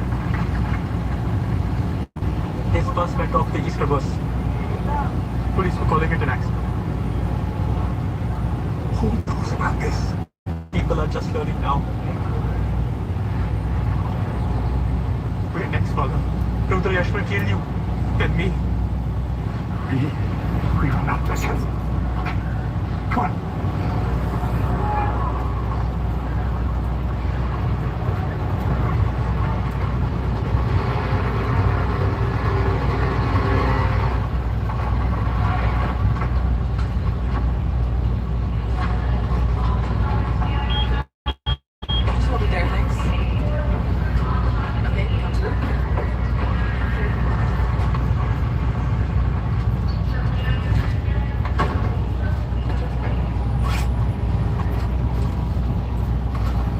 What is this? My dead brother. Human remains have to travel in a TSA-approved vessel.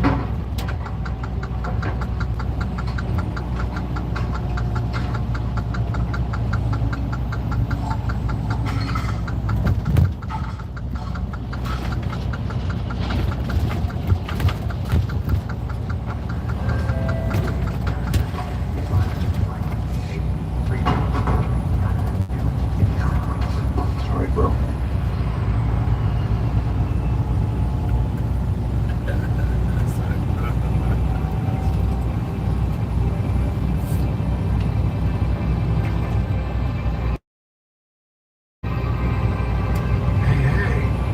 Here he is. Looking spiffy. I bet you say that in all the boys.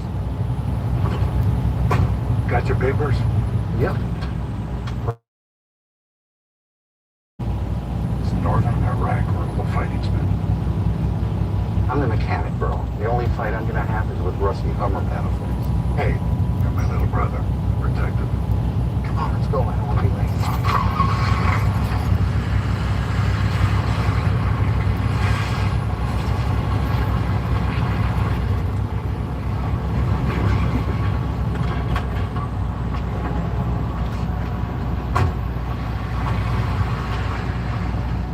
I get back, we're gonna climb Everest. And then we'll go into business with our own rig.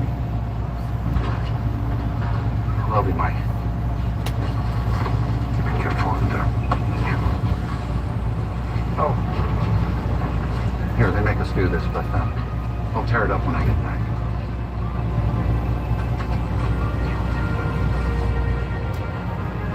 Ladies and gentlemen, this is your captain speaking. We'll be touching down in Kathmandu Airport in approximately 30 minutes. If you'd like to take a look out the port side window, you'll catch a glimpse of Everest, the tallest mountain in the world. The weather in Kathmandu is fine with clear skies. Once again from the flight deck and our crew, we'd like to thank you for flying with us today. We hope you enjoyed it. Thank you.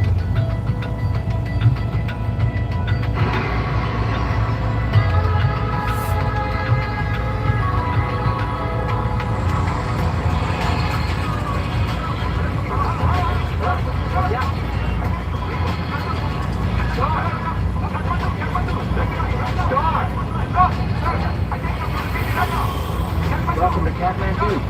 Let's go.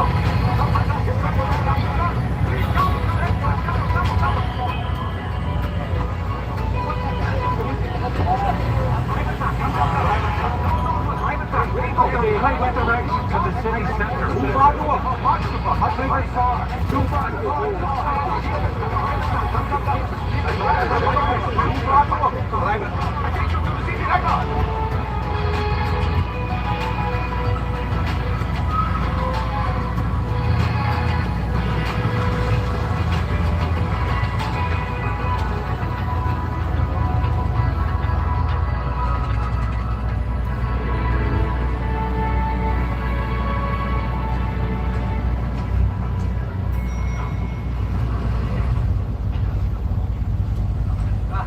Sleep well, Mr. McCann? Very, thank you. What can I do for you? I arranged a guide to Everest Base Camp. Some guy named Danny Yanchi. I am Danny.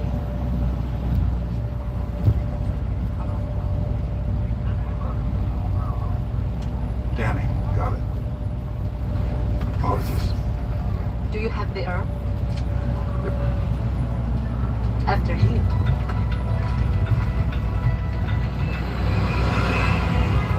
First time in Kathmandu? First time, yeah. Americans either love it or hate it. I love it. So do I. Are you Hindu? No? Buddhist. You? Baptist Catholic. Is there hope for me? We're all God's children, Mr. McCann. Mike, I insist. Mike. The guide service said you were Sherpa. Half. Another half Malaysian. How many ascents? Mount Everest? Yeah. 10. Wow. Impressive. You think I can do it? If you train, and I carry your oxygen.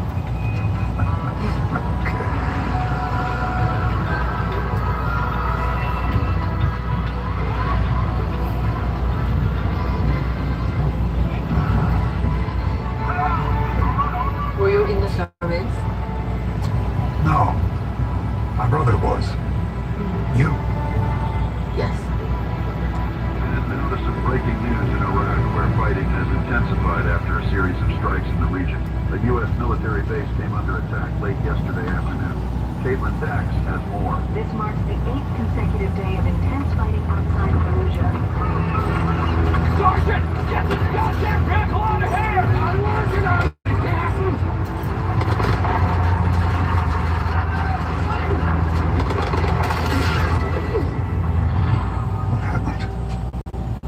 He was hit in the head with a high-velocity round. Mike. I'm Mike. We're here. Hey, that's great.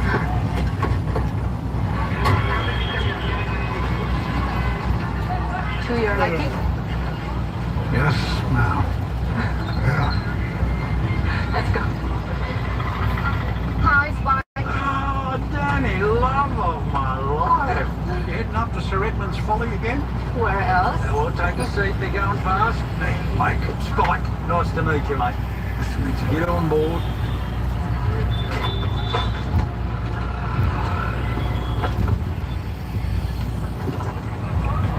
Look, here we go. Everest base camp is 17,000. It's pretty amazing. Wow. Would kill you to try. Yeah. G'day, how you going? Good. Yeah, I'm great. Thanks very much. All right, kia ora whānau. Welcome aboard. Welcome aboard. Off we go, eh?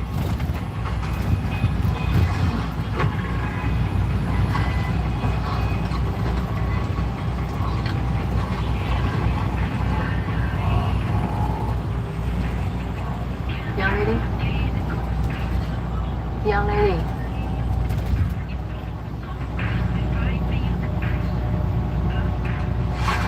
Young lady.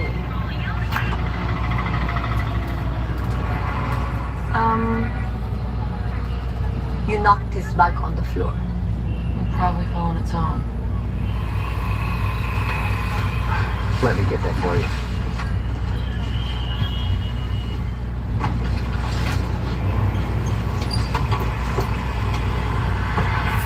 I'm sorry, she's not usually like this. Just upset her. Dad!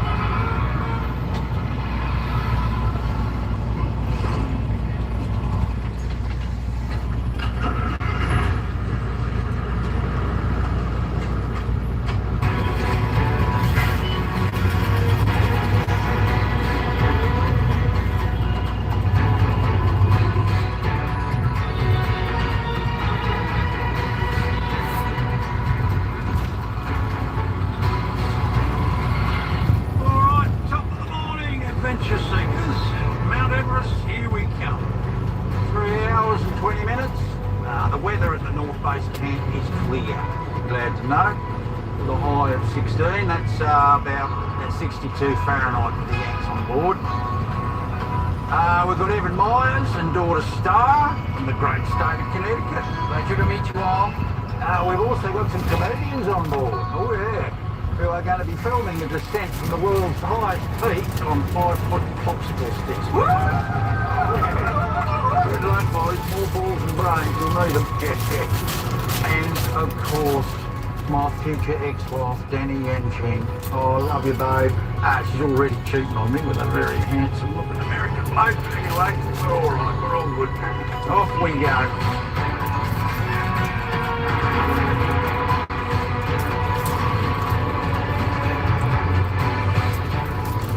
Gentlemen, we are now on the Aranika Highway, gateway to the Himalayas.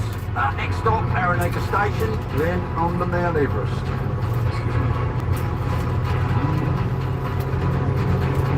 I didn't know any of these high compression diesels were still on the road. Oh, yeah. Spoken like a man who knows. I rebuilt it myself. Well, you're an asphalt jockey, are you, Mike? 32 years. Oh, good for you. What brought you to Kathmandu? What do you reckon, mate?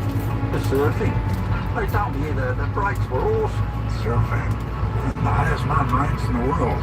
Well, I was misinformed.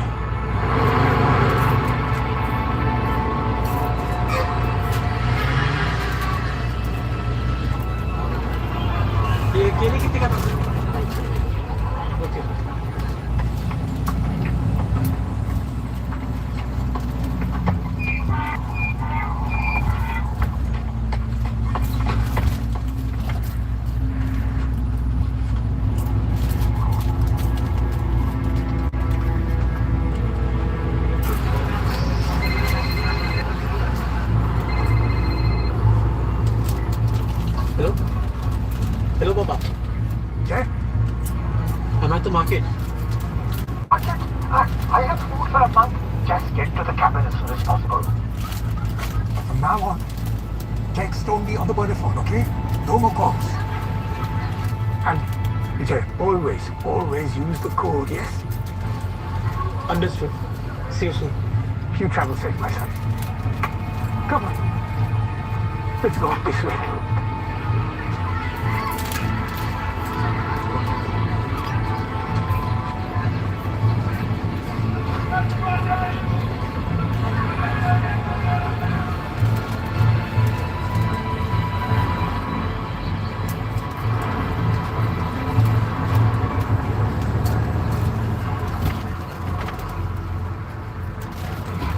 Welcome aboard, young fella. Take a seat.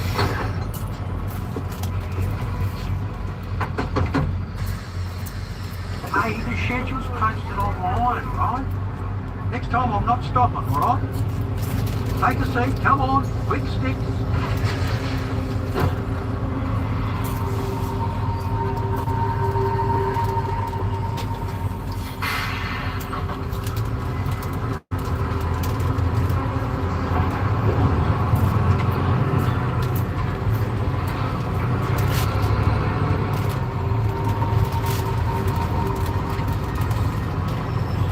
No, I don't smoke.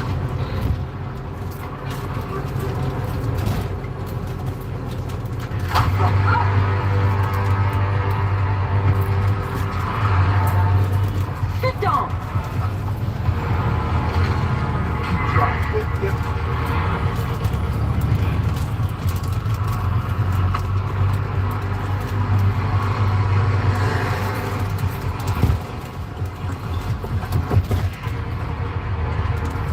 Alors, tout le monde, écoutez-moi très attentivement. C'est le temps de parcourir. In the back. Understand?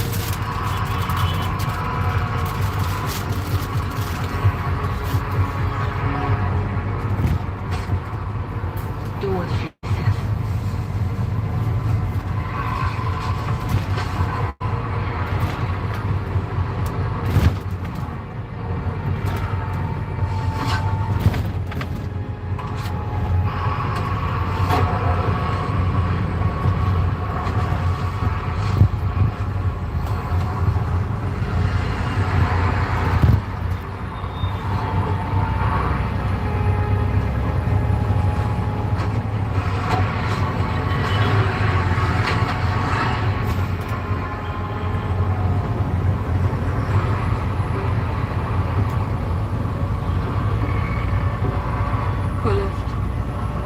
Look, darling, I would love to, but that goes to roads that I am not rated for.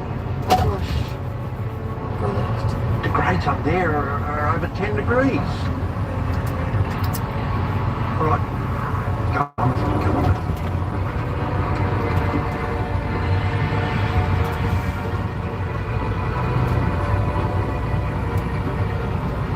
Dad.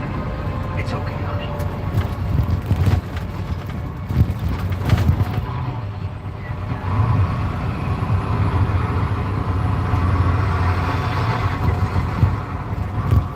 Taking this vehicle up here.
just got a text that the delivery is still 9 tomorrow in the Bronx.